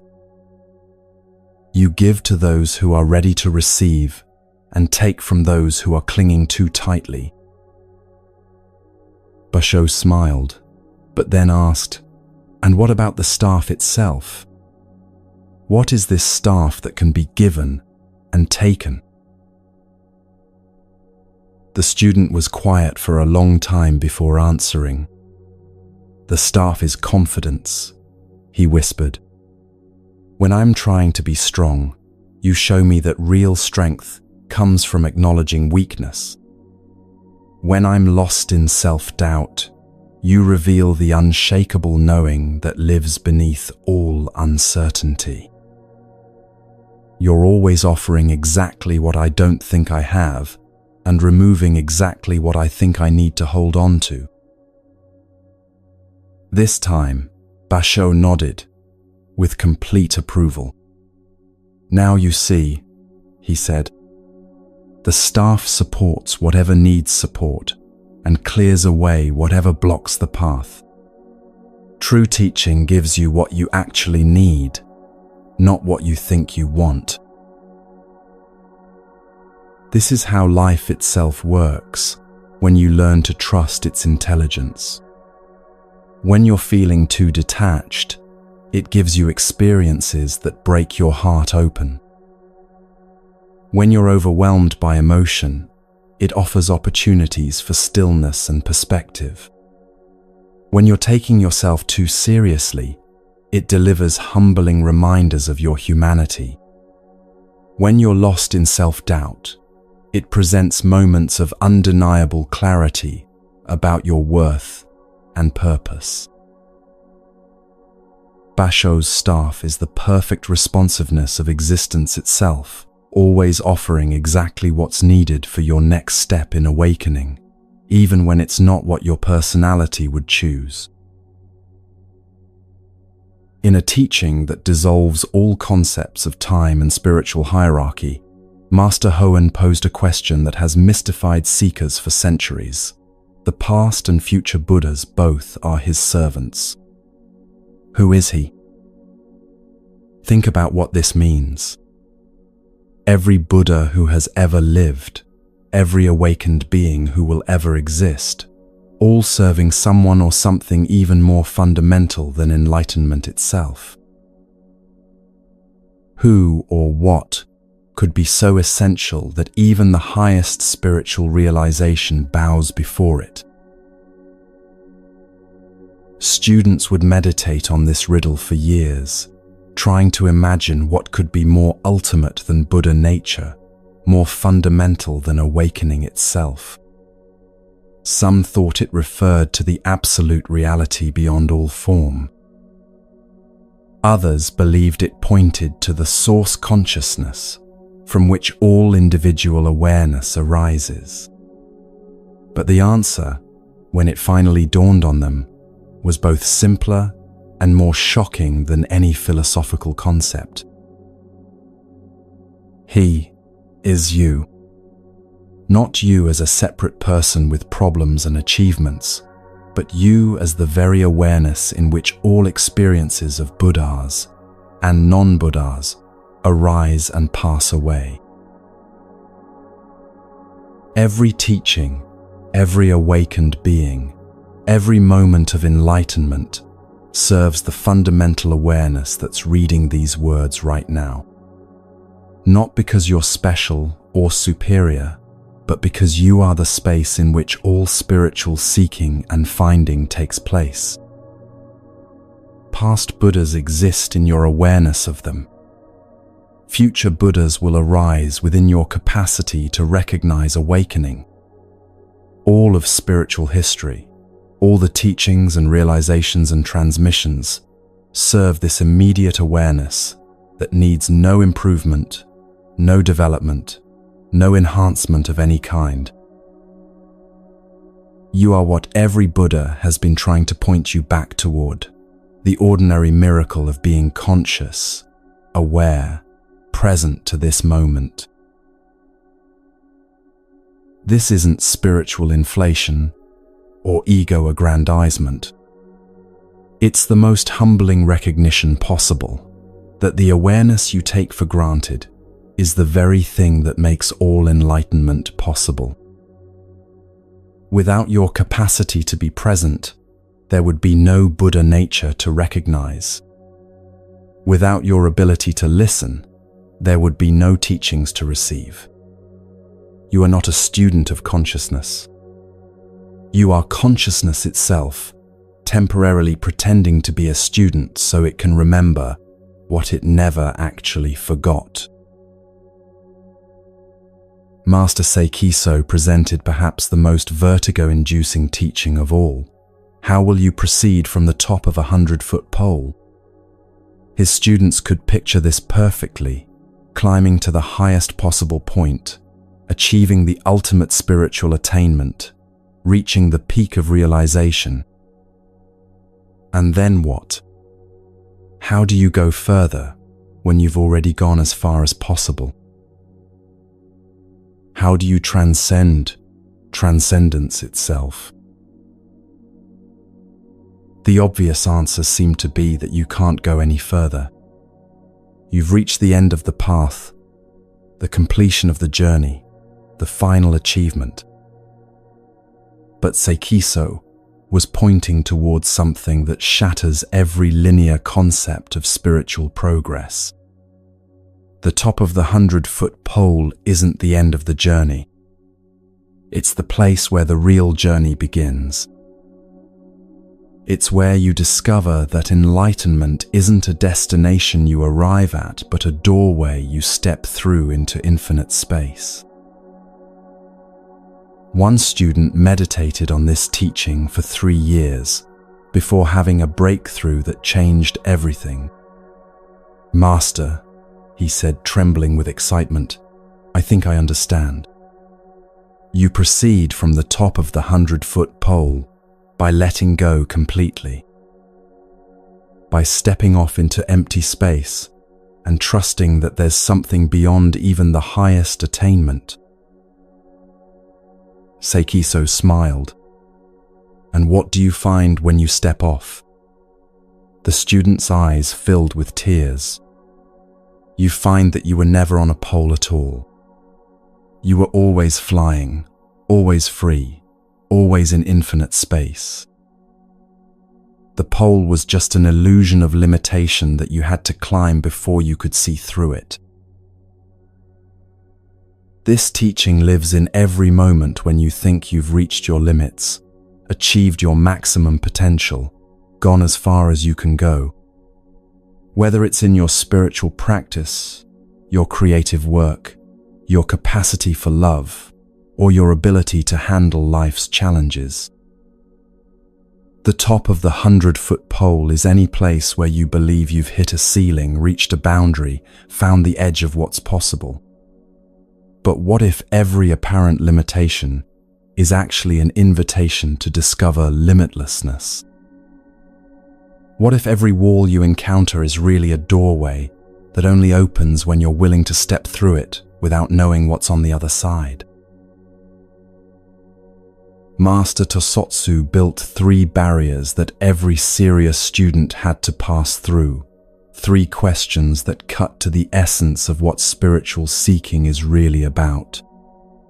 First, he would say, in studying Zen, the aim is to see one's own true nature.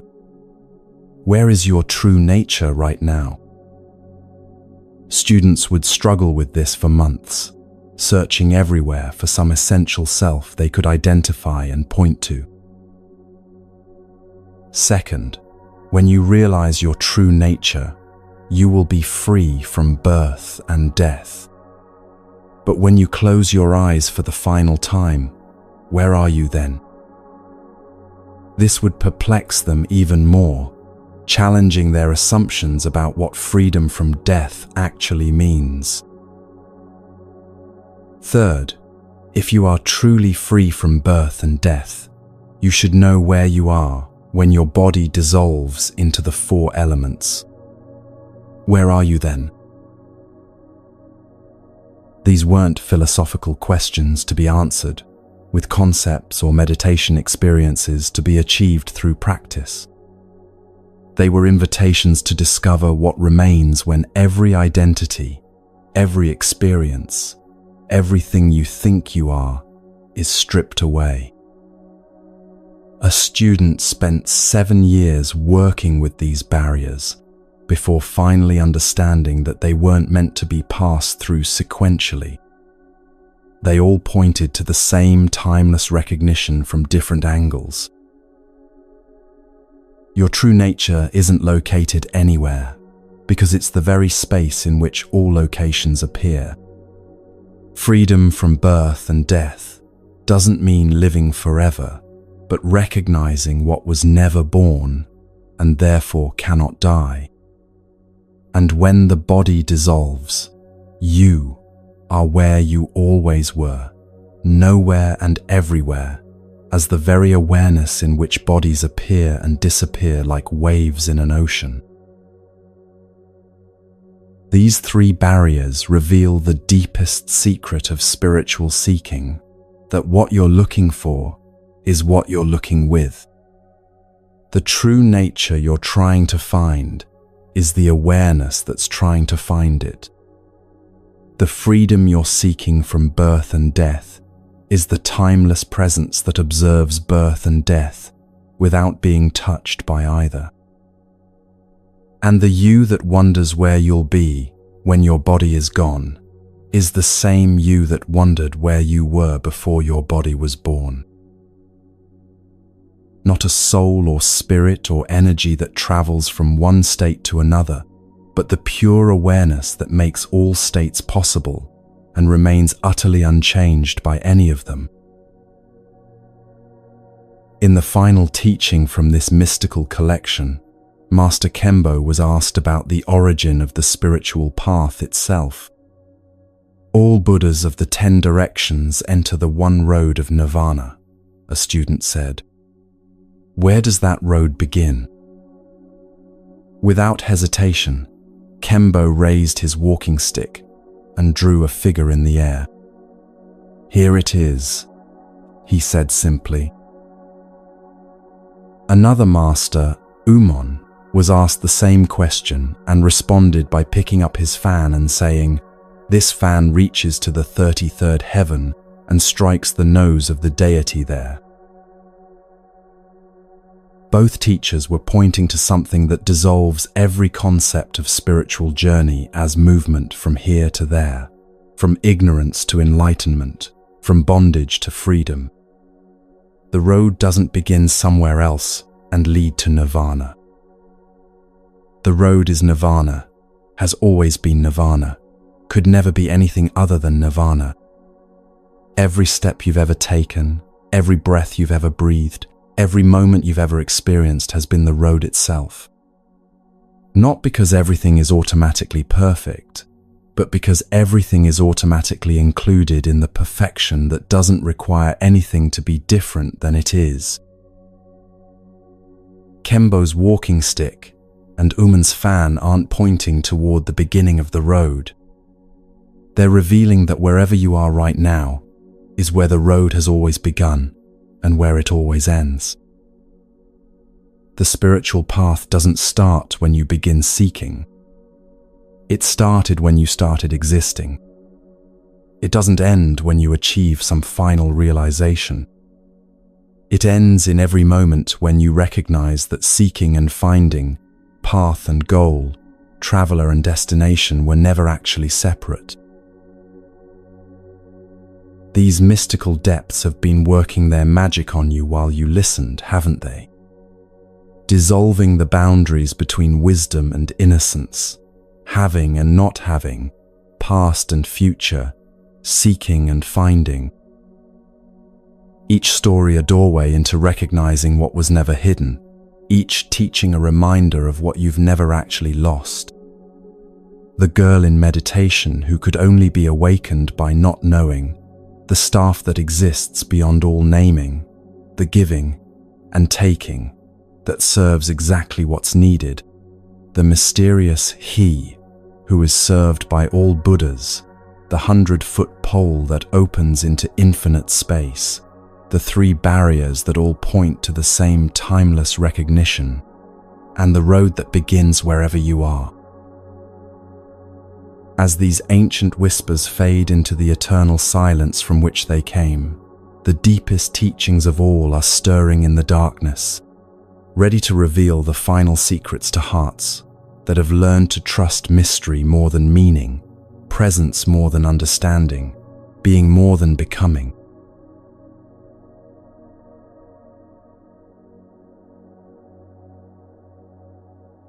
There comes a moment in every heart's journey when all the seeking, all the trying, all the endless effort to become someone better simply melts away like snow in spring sunshine. These final stories aren't about achieving anything or understanding complex teachings. They're about the gentle recognition that you've been carrying what you thought you were looking for all along, like holding a candle while searching for light. Let these ancient whispers work their quiet magic as you rest deeper into the peace that was never actually missing. An old master was sitting in his garden when a student approached, exhausted from years of spiritual striving. "Teacher," he said wearily, "I've practiced every meditation, studied every text, followed every instruction you've given me, but I still don't feel enlightened. What am I missing?" The master smiled gently and pointed to a flower blooming beside the path. "Does that flower try to be beautiful?" he asked. The student looked at the simple wildflower, its petals soft in the morning light. "No, master. It just blooms naturally." "Then you understand everything," the master said softly. "You've been trying so hard to become what you already are. Stop trying to bloom and notice that you're already flowering." In that moment, something the student had been carrying for years simply dropped away. The weight of becoming, the pressure of achieving, the endless sense that he wasn't enough exactly as he was. He sat down beside the flower and, for the first time in years, felt completely at home in his own skin. No accomplishment, no realization, no dramatic breakthrough. Just the quiet recognition that he'd been perfect all along, like the flower that never doubted its right to exist. That evening, he told the master, "I finally understand why you never pushed me harder in my practice." The old teacher's eyes twinkled. Because flowers that are forced to bloom out of season always wilt quickly. Natural flowering happens in its own time, when the heart is finally ready to stop trying so hard. Maybe you know this feeling of exhaustion from trying to become something other than what you are. The relief that comes when you finally give yourself permission to stop improving and start appreciating. Like taking off shoes that were always a size too small. There's something so soothing about letting yourself be exactly who you are right now, without apology or explanation. Feel that permission settling into your body as you listen, the gentle allowance to be human without having to be superhuman. There was a woman who spent her entire life convinced she was broken and needed fixing. She tried therapy, meditation, self-help books, countless techniques to heal what she was certain was damaged beyond repair. One day, feeling particularly defeated, she sat by a lake and watched the water reflecting the sky. The surface was rippled by wind, distorting the reflection, making everything appear fragmented and unclear. "That's me," she thought sadly. Broken, distorted, unable to reflect clearly. As she sat there, an old fisherman settled beside her. They sat in comfortable silence for a while before he spoke. "Beautiful lake," he said simply. She looked at him in surprise. "But it's all choppy and disturbed," she replied. "The reflection is completely broken." The fisherman smiled. "The reflection changes with the wind, but the water itself is always perfect. Calm or stormy, clear or rippled, it's always exactly what water is meant to be. Your surface thoughts and emotions might get stirred up by life's winds, but the depth of who you are remains untouched, always clear, always perfect water." Something in his words reached a place inside her that no technique had ever touched. She realized she'd been trying to fix the ripples instead of recognizing the unchanged perfection of the water itself. Her anxiety, her sadness, her struggles weren't signs that she was broken. They were just temporary weather on the surface of something eternally peaceful.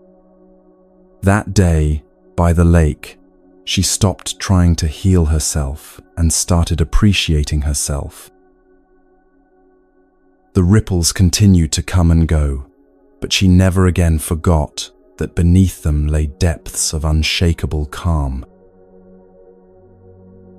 Feel into this truth as you rest here tonight. Whatever storms might be moving across the surface of your mind, whatever worries or sadness or confusion might be stirring things up, underneath it all lies something that has never been disturbed. Not because you've achieved it or earned it, but because it's simply what you are when you stop identifying with the ripples and remember the lake. A teacher was known for never giving advice, never telling people what to do, never offering solutions to their problems. Instead, he would simply sit with people in whatever they were experiencing, offering a quality of presence that somehow made everything feel workable. One day, a student asked him, "Master, why don't you ever teach us anything? Why don't you give us practices or instructions?"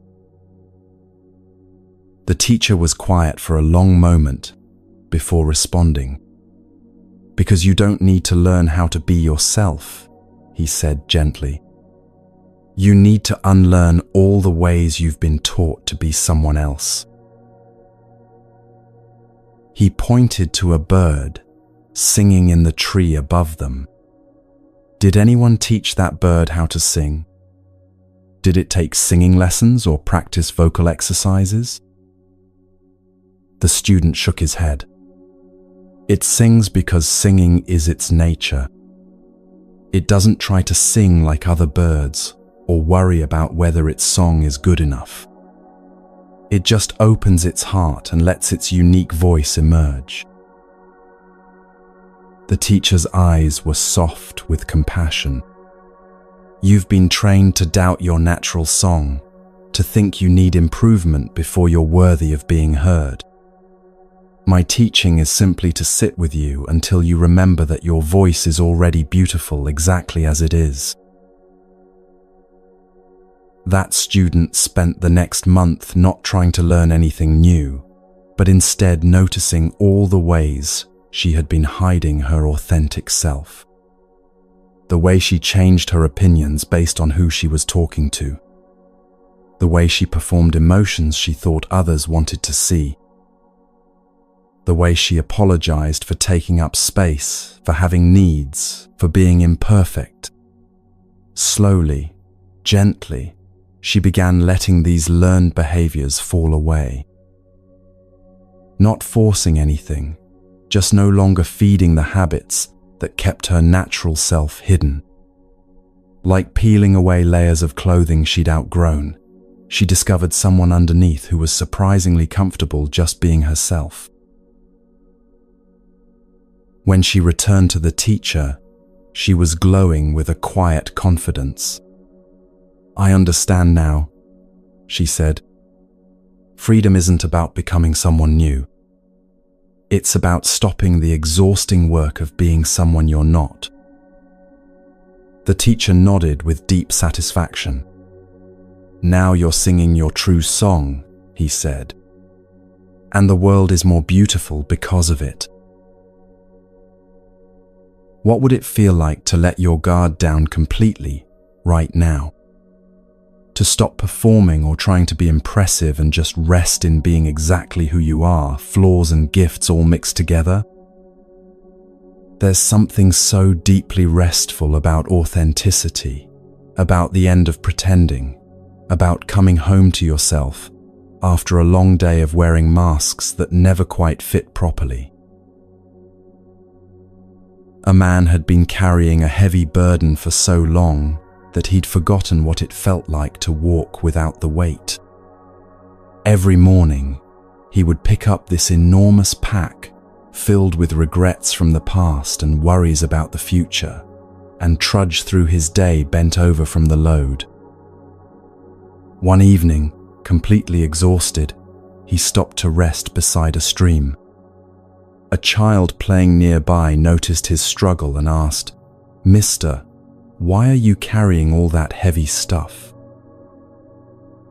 The man looked at his pack as if seeing it for the first time. I don't remember," he said slowly. "I think I thought I needed it for the journey." The child tilted her head curiously. "What's in there?" The man opened the pack and began pulling things out.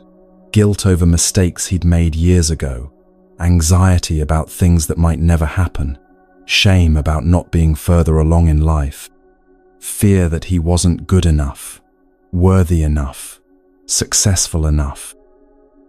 The child listened with innocent wonder. "But those aren't real things," she said simply.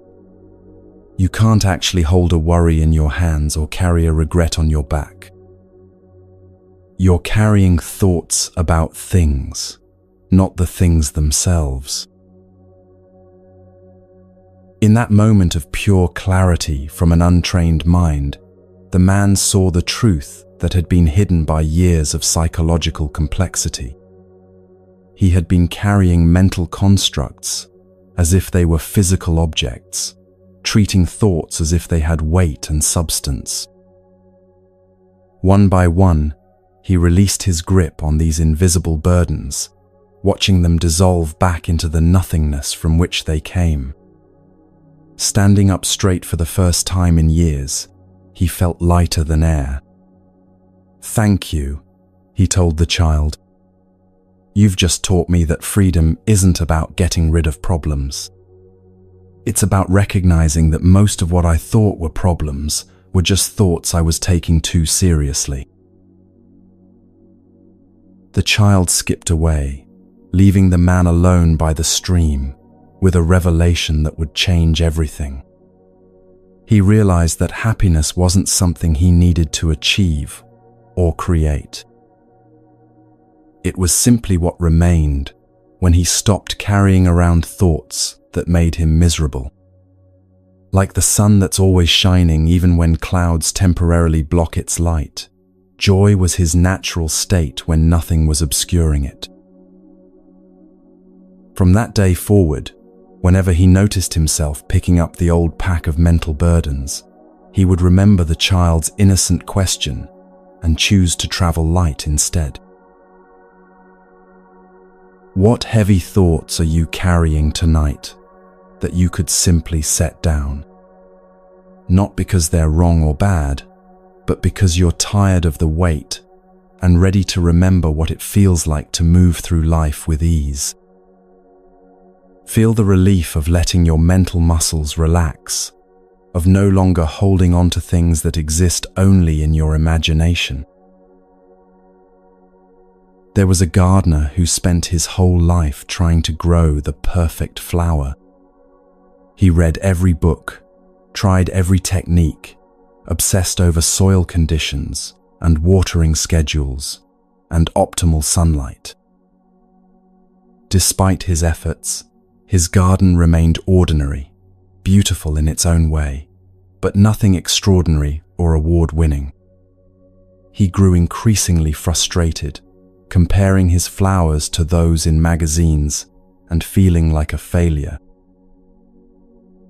One day, his young granddaughter visited and wandered into the garden while he was working.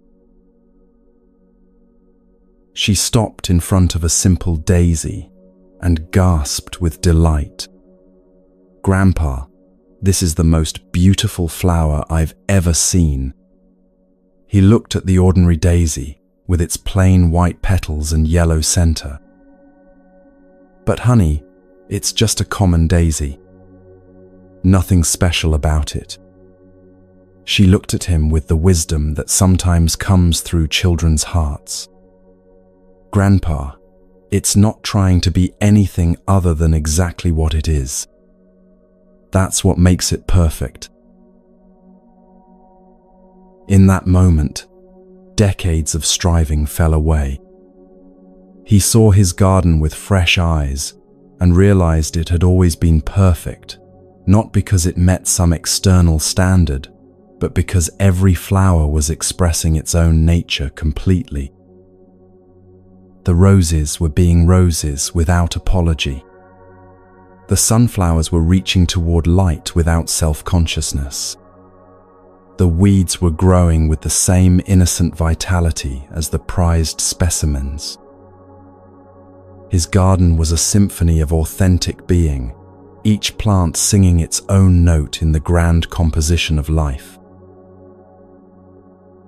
That evening, he sat among his flowers with a peace he'd never felt before. He finally understood that the perfect garden he'd been trying to create had been there all along, waiting for him to see it with eyes of appreciation rather than judgment. The next time someone visited and complimented his beautiful garden, he would smile and say, "Thank you. I finally learned to let each flower be itself, instead of trying to make them all be prize winners." Turns out that's when the real beauty appears. Rest in this truth as you feel yourself settling deeper into sleep. You don't need to be a prize-winning version of yourself to be worthy of love and appreciation. Your authentic being, with all its imperfections and unique qualities, is already a perfect expression of life, flowering in its own irreplaceable way. Let yourself bloom naturally, without force or comparison, trusting that your particular way of being human is exactly what the world needs. An old woman lived alone in a small cottage and had grown tired of feeling lonely. She decided to get a mirror to have someone to talk to, but when she looked into it, she was disappointed. "This person looks sad and wrinkled and old," she thought. "I don't want to spend time with someone so dreary." so she tried smiling at the mirror, but the reflection looked forced and fake. She tried standing up straighter, arranging her hair differently, attempting to look younger and happier. But nothing she did seemed to create the companion she was hoping for. Finally, exhausted from trying to change what she saw, she simply sat down in front of the mirror and sighed deeply. "I guess this is just who I am," she said to her reflection. "Old and tired and imperfect." But as she spoke these words with gentle acceptance rather than harsh judgment, something shifted in her face. A softness appeared around her eyes, a kindness in her expression that had been hidden by all her efforts to be different. For the first time, she looked at her reflection with compassion instead of criticism. "You know what?" she said to the mirror with growing warmth. "You've lived a long life and learned a lot. You've loved people and been hurt and kept going anyway.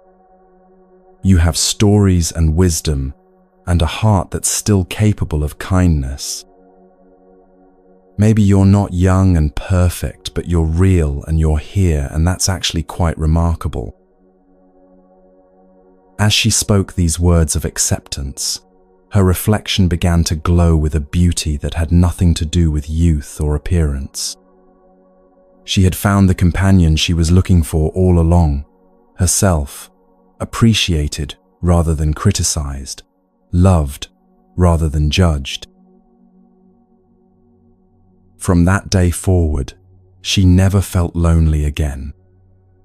Not because her circumstances changed, but because she had learned the secret of good company, treating yourself with the same kindness you would offer a dear friend.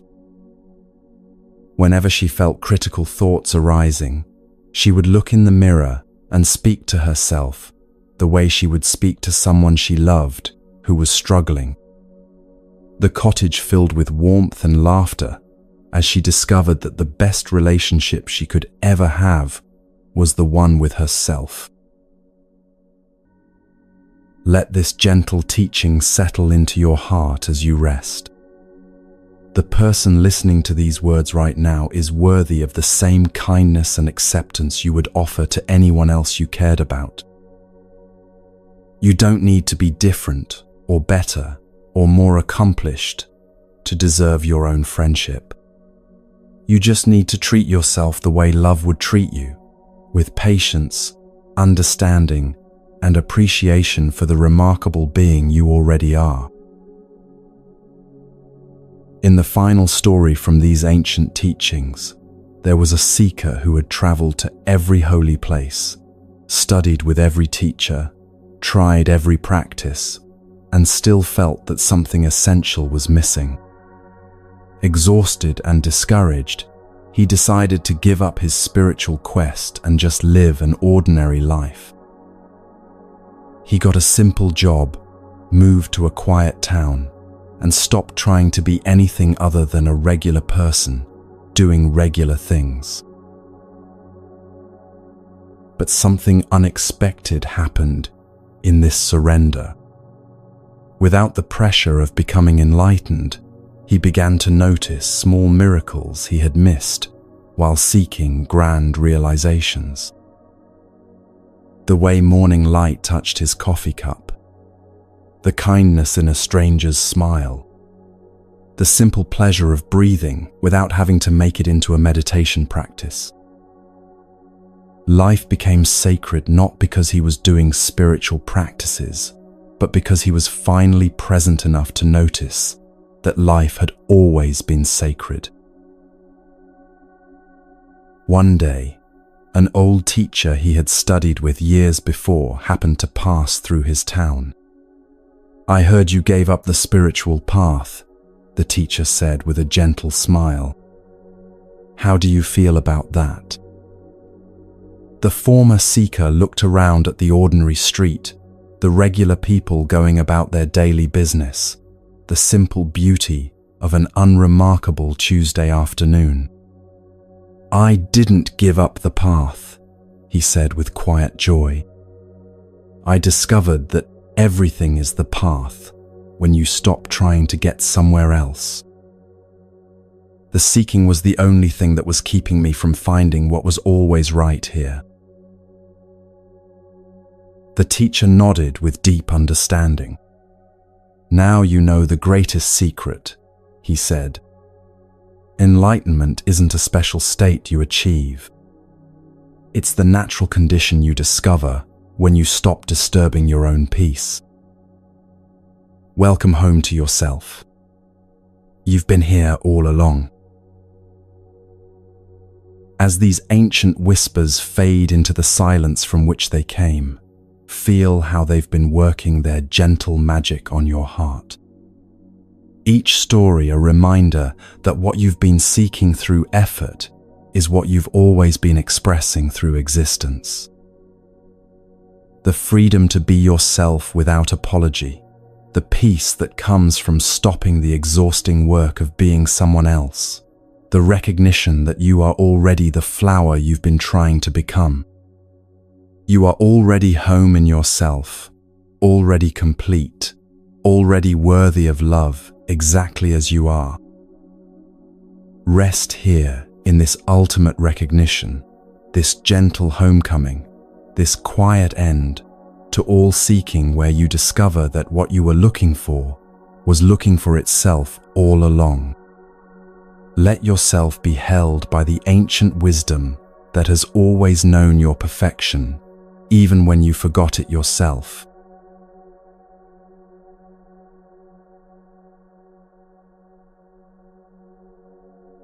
There's a special quality to twilight, isn't there? That gentle hour when day softly surrenders to night, when everything settles into a deeper rhythm, when the whole world seems to exhale with relief. These final stories carry that same twilight energy, not the excitement of beginning a journey, but the peaceful satisfaction of recognizing you've already arrived at exactly where you needed to be all along. Let them carry you home to yourself, to the place you never actually left, to the peace that was always waiting patiently for your return. A woman spent her entire adult life feeling like she was living someone else's story. She worked in a job that looked good on paper, but felt empty inside. She lived in a house that impressed the neighbors, but never felt like home. She maintained relationships that looked perfect from the outside, but left her feeling unknown and unseen. Every morning she would wake up with the familiar ache of living a life that fit her like an expensive dress in the wrong size, beautiful, but somehow all wrong. One evening, walking home from another day of pretending to be someone she wasn't, she passed a small garden where an elderly man was watering his vegetables. Something about the simple contentment in his movements made her stop. "Beautiful garden," she said, though the plants were ordinary and the space was small. He looked up with eyes that sparkled with genuine joy. "Thank you," he said. "I've been tending it for 40 years, and I'm still amazed every day by how things grow when you give them what they actually need instead of what you think they should want." His words hit her like a gentle lightning bolt. She had been trying to grow her life according to other people's ideas of what success should look like, never asking what she actually needed to flourish. That night, for the first time in years, she sat quietly and asked herself a simple question: what do I actually need to feel at home in my own life? The answers that came weren't dramatic or revolutionary. More time in nature, work that felt meaningful, even if it paid less, relationships where she could be honestly herself, permission to be ordinary and imperfect and real. It took her 2 years to gradually reshape her life around these simple truths. She left the impressive job for work that felt aligned with her values. She moved to a smaller place that felt like home the moment she walked through the door. She gently released relationships that required her to perform and deepened the ones where she could breathe freely. Nothing dramatic, nothing that would make headlines, just a quiet return to herself after years of living in exile from her own heart. Years later, when people asked her about the changes she'd made, she would smile and say, "I didn't change my life. I just stopped living someone else's life and came home to my own. It was always here, waiting for me to be brave enough to inhabit it fully." She learned that home isn't a place you go to. It's a way of being that you allow. It's the deep exhale that comes when you finally stop trying to be anyone other than exactly who you are. Feel into that possibility as you rest here tonight. What would it feel like to completely come home to yourself? To stop the exhausting work of trying to fit into spaces that were never meant for you? There's a version of your life where you feel at home in your own skin, where your days feel aligned with your deepest truth, where you can breathe freely without apology or explanation. That life isn't somewhere in the future waiting to be earned. It's here now, waiting to be chosen.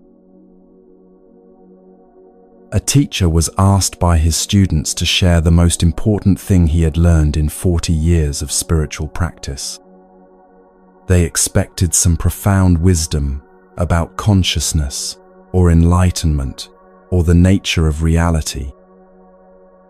Instead, he was quiet for a long time before saying, "I learned that everything I was seeking me." The students looked puzzled, so he continued with infinite gentleness. "Peace wasn't hiding from me. I was running away from peace. Love wasn't withholding itself. I was withholding myself from love. Wisdom wasn't playing hard to get. I was making it more complicated than it needed to be. The moment I stopped chasing and allowed myself to be found, everything I had been seeking revealed itself as already here, already present, already mine." One student raised her hand tentatively. "But teacher, how do you stop seeking? How do you let yourself be found?" The old man smiled with the tenderness of someone who had walked this path himself. "The same way you stop running and allow someone who loves you to catch up with you," he said. "You simply slow down, turn around, and notice that what you were running toward was always running toward you too. Seeking ends not when you find what you're looking for, but when you realize what you're looking for has been calling your name all along." That evening, the student sat in her room and tried this strange practice of allowing herself to be found. Instead of reaching toward peace, she imagined peace reaching toward her. Instead of grasping for answers, she pictured wisdom gently offering itself to her open hands. Instead of working to create love in her heart, she simply allowed the love that was already there to reveal itself. It was like switching from swimming upstream to floating downstream, from pushing doors that said, "Pull," to flowing with the natural direction of opening. "Teacher," she said the next day, "I think I understand.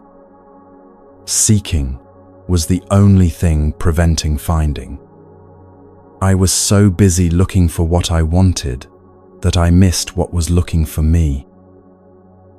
It's like happiness was knocking on my door while I was out searching for happiness in other neighborhoods. The teacher nodded with deep satisfaction. "Now you know the secret that ends all spiritual seeking," he said. "You are what you seek, and what you seek is seeking itself through you." The lover and the beloved were never two different beings having a relationship. They were always one being temporarily pretending to be two so it could experience the joy of coming home to itself. What if you stopped trying to find peace and allowed peace to find you? What if instead of working so hard to create the life you want, you simply opened to receive the life that's trying to give itself to you? There's something so restful about this reversal, this shift from effort to allowance, from seeking to being sought.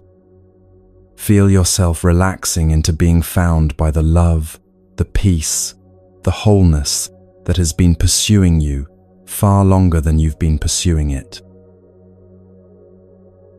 An artist had been struggling for years to create the perfect painting. She would start with grand visions and detailed plans, but every canvas ended up feeling forced, artificial, disconnected from what she was really trying to express. Frustrated and exhausted, she finally gave up trying to paint masterpieces and decided to simply paint what was true for her in each moment. She painted her morning coffee cup, her rumpled bedsheets, the way light fell across her kitchen table. Nothing important or impressive, just honest observations of ordinary beauty. Something magical began to happen. Without the pressure of creating something significant, her paintings became alive in a way they never had before. People would stop in front of her simple domestic scenes and find themselves moved to tears without understanding why. "There's something so real about these," they would say. "They make me feel homesick for my own life." She realized she had been trying so hard to paint like a great artist that she had forgotten to paint like herself. The moment she gave up trying to be impressive and started being authentic, her true voice emerged naturally, like a song that had been waiting patiently to be sung.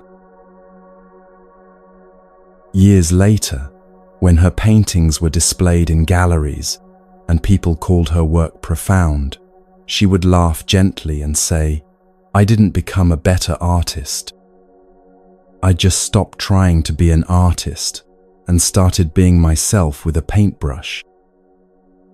Turns out that was all the art world was waiting for, someone brave enough to show up as exactly who they are without apology or pretense. She had learned that greatness doesn't come from trying to be great.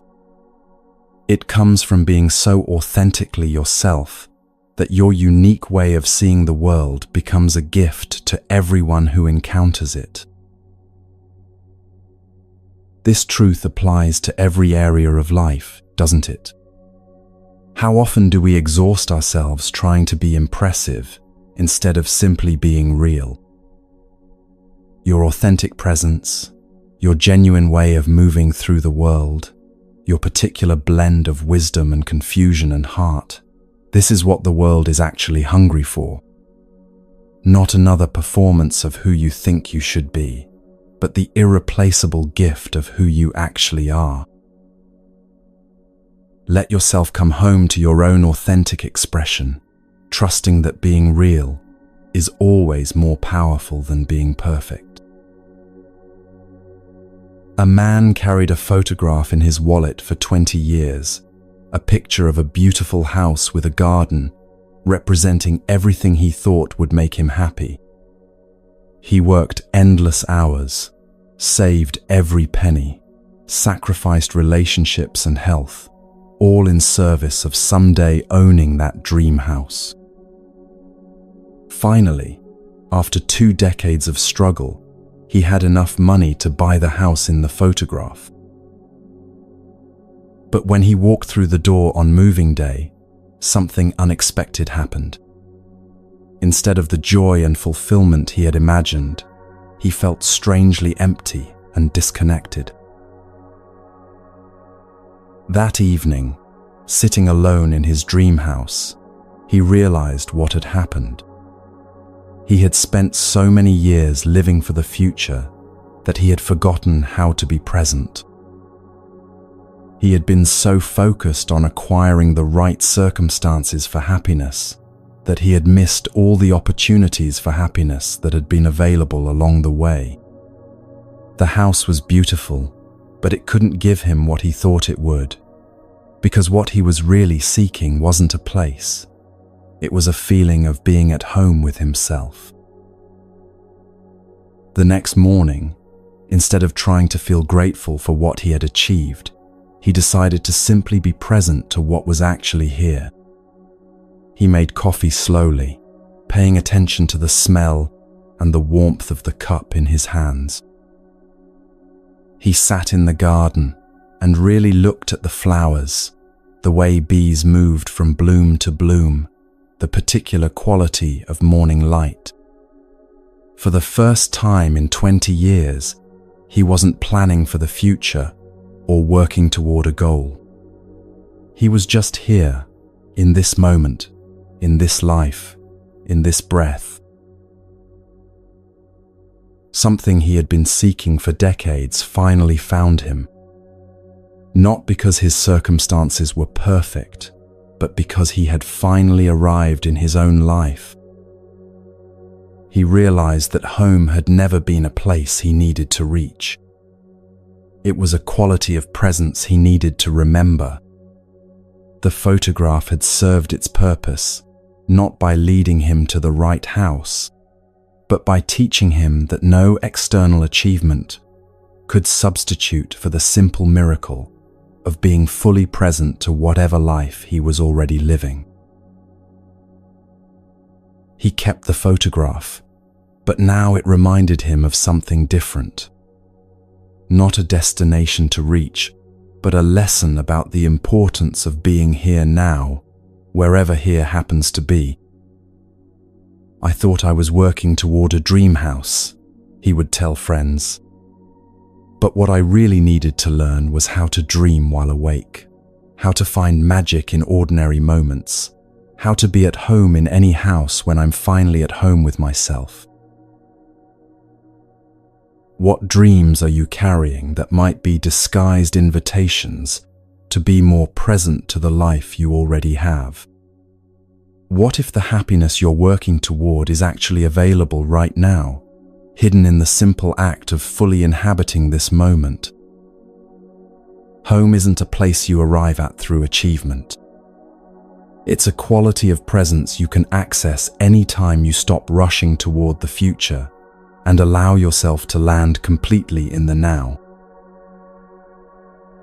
A woman had been keeping a journal for 30 years, filling notebook after notebook with her thoughts, dreams, fears, and daily experiences. One day, feeling nostalgic, she decided to read through some of her old entries. What she discovered amazed her. The same themes appeared again and again across decades. The longing to feel authentic, the desire for meaningful connection, the search for work that mattered, the wish to live with more presence and less anxiety. But what struck her most was how often she had written about feeling like she was waiting for her real life to begin. At 25, she was waiting to feel like a real adult. At 35, she was waiting to find her true calling. At 45, she was waiting for her children to be older so she could focus on herself. At 55, she was still writing about waiting for the right time, the right circumstances, the right level of readiness to finally start living authentically. Seeing this pattern laid out across 30 years of entries, was both heartbreaking and revelatory. "I've been in my real life all along," she wrote that day. "Every moment I thought was preparation was actually the main event. Every stage I thought was a stepping stone was actually a destination in itself. I've been so busy getting ready to live that I've missed the fact that I've been living all along." That insight changed everything. Not her circumstances. Those remained largely the same. But her relationship to her circumstances transformed completely. She stopped waiting for permission to take her own life seriously. She started treating her current stage as the real thing, rather than a rehearsal for something better. She began savoring ordinary Tuesday afternoons with the same appreciation she had been saving for special occasions. Her last journal entry from that year read, "Today I realized that the life I was waiting to live was the life I was already living.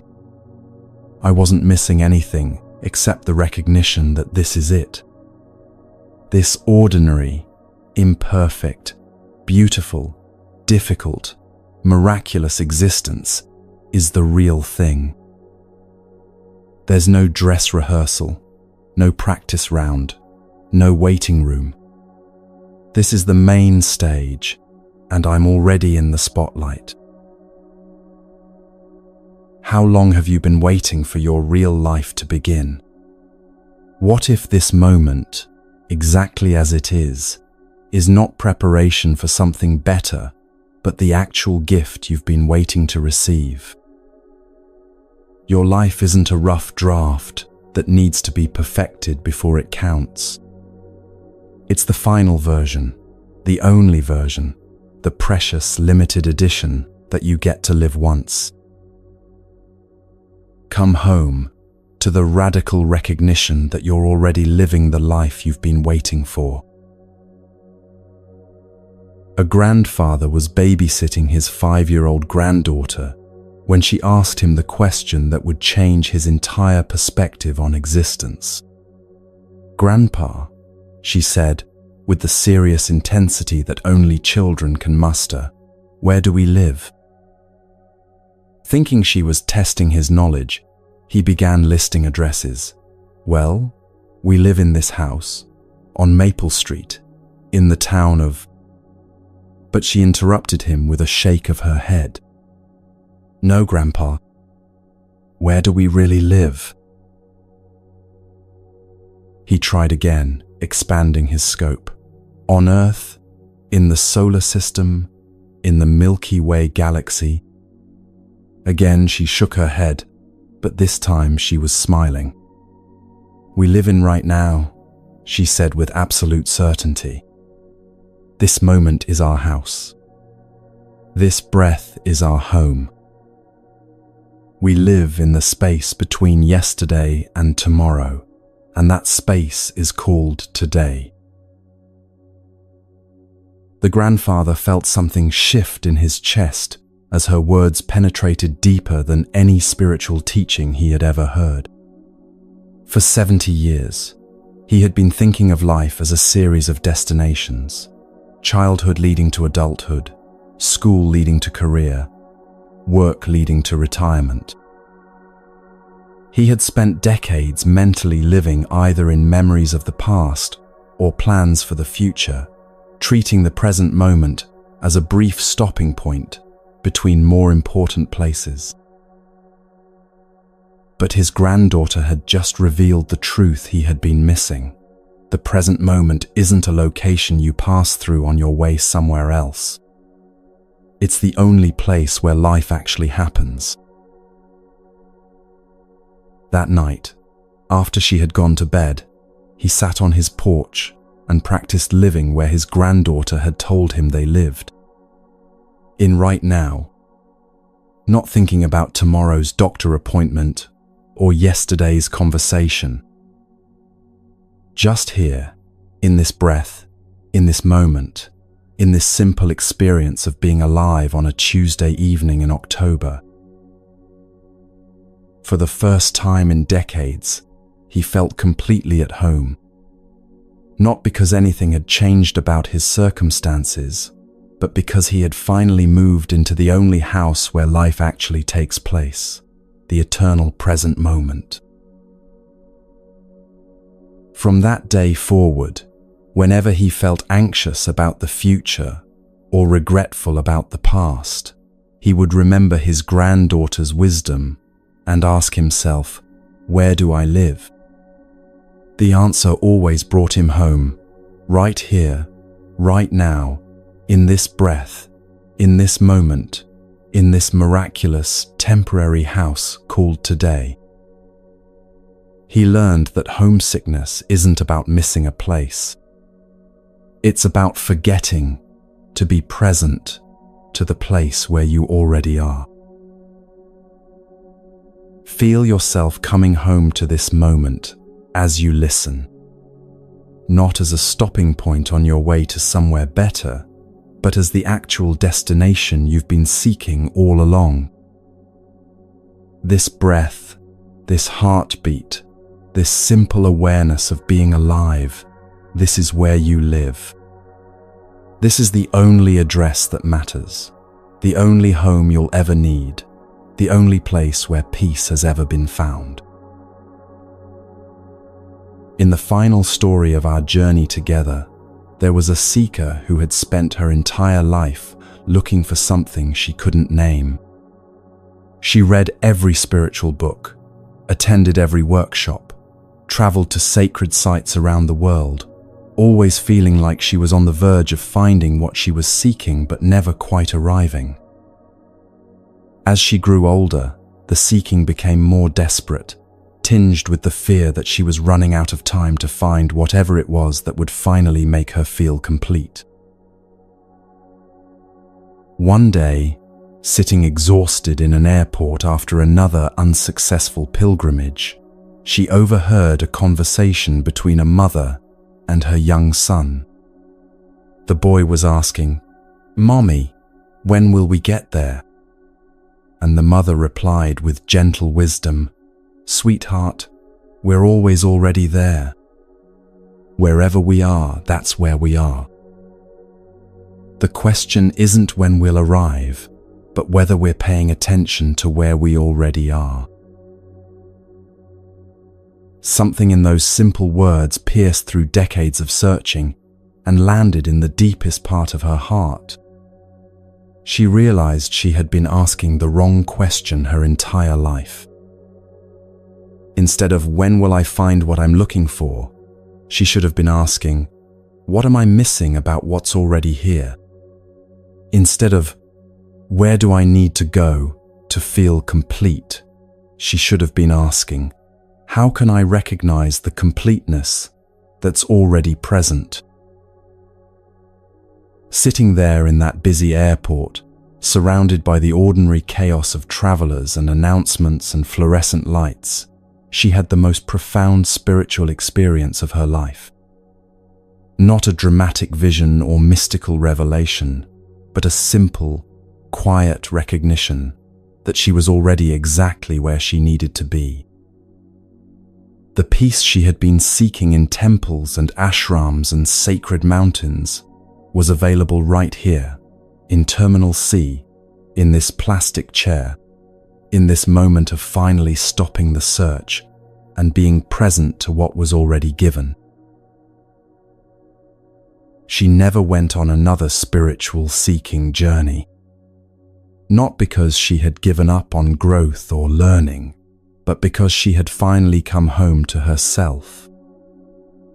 She continued to read and study and practice, but now these activities arose from contentment rather than seeking, from celebration rather than desperation.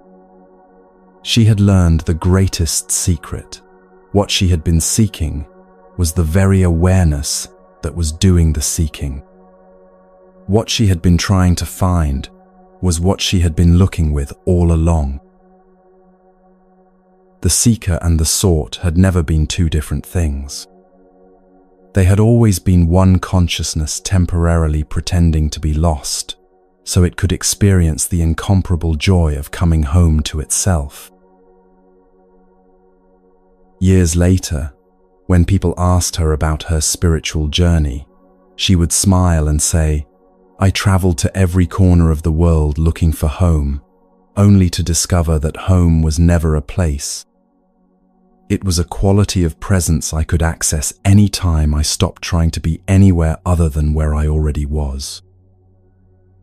The journey ended not when I found what I was looking for, but when I realized I had never actually been lost." And so we come to the end of these ancient whispers, though endings and beginnings are just stories we tell ourselves about the eternal unfolding that never actually stops. You have listened with your whole being to voices from across centuries, letting their timeless wisdom work its gentle magic on your modern heart. Each story has been a doorway, each teaching a homecoming, each moment of recognition, a step deeper into the truth you have always known, but sometimes forget. You are not broken and needing to be fixed. You are not lost and needing to be found. You are not incomplete and needing to be filled. You are the very awareness in which all stories of brokenness and wholeness appear and disappear like clouds in an infinite sky. You are the home you have been seeking, the peace you have been pursuing, the love you have been longing for. Not as a future possibility, but as a present reality. Not as something to achieve, but as something to recognize. Not as a destination to reach, but as the ground you are already standing on. Rest now in this ultimate homecoming, this final recognition, this gentle end to all seeking, where you discover that what you were looking for was looking for itself through you all along. The ancient masters who shared these gifts across the centuries are smiling now, seeing their deepest teachings fulfilled in this moment of your complete arrival in yourself. You have always been home. You have always been whole. You have always been exactly what the universe needs you to be. Sleep now in this knowing, held by the love that has never left you, supported by the peace that is your true nature, embraced by the silence from which all words arise and to which they eternally return.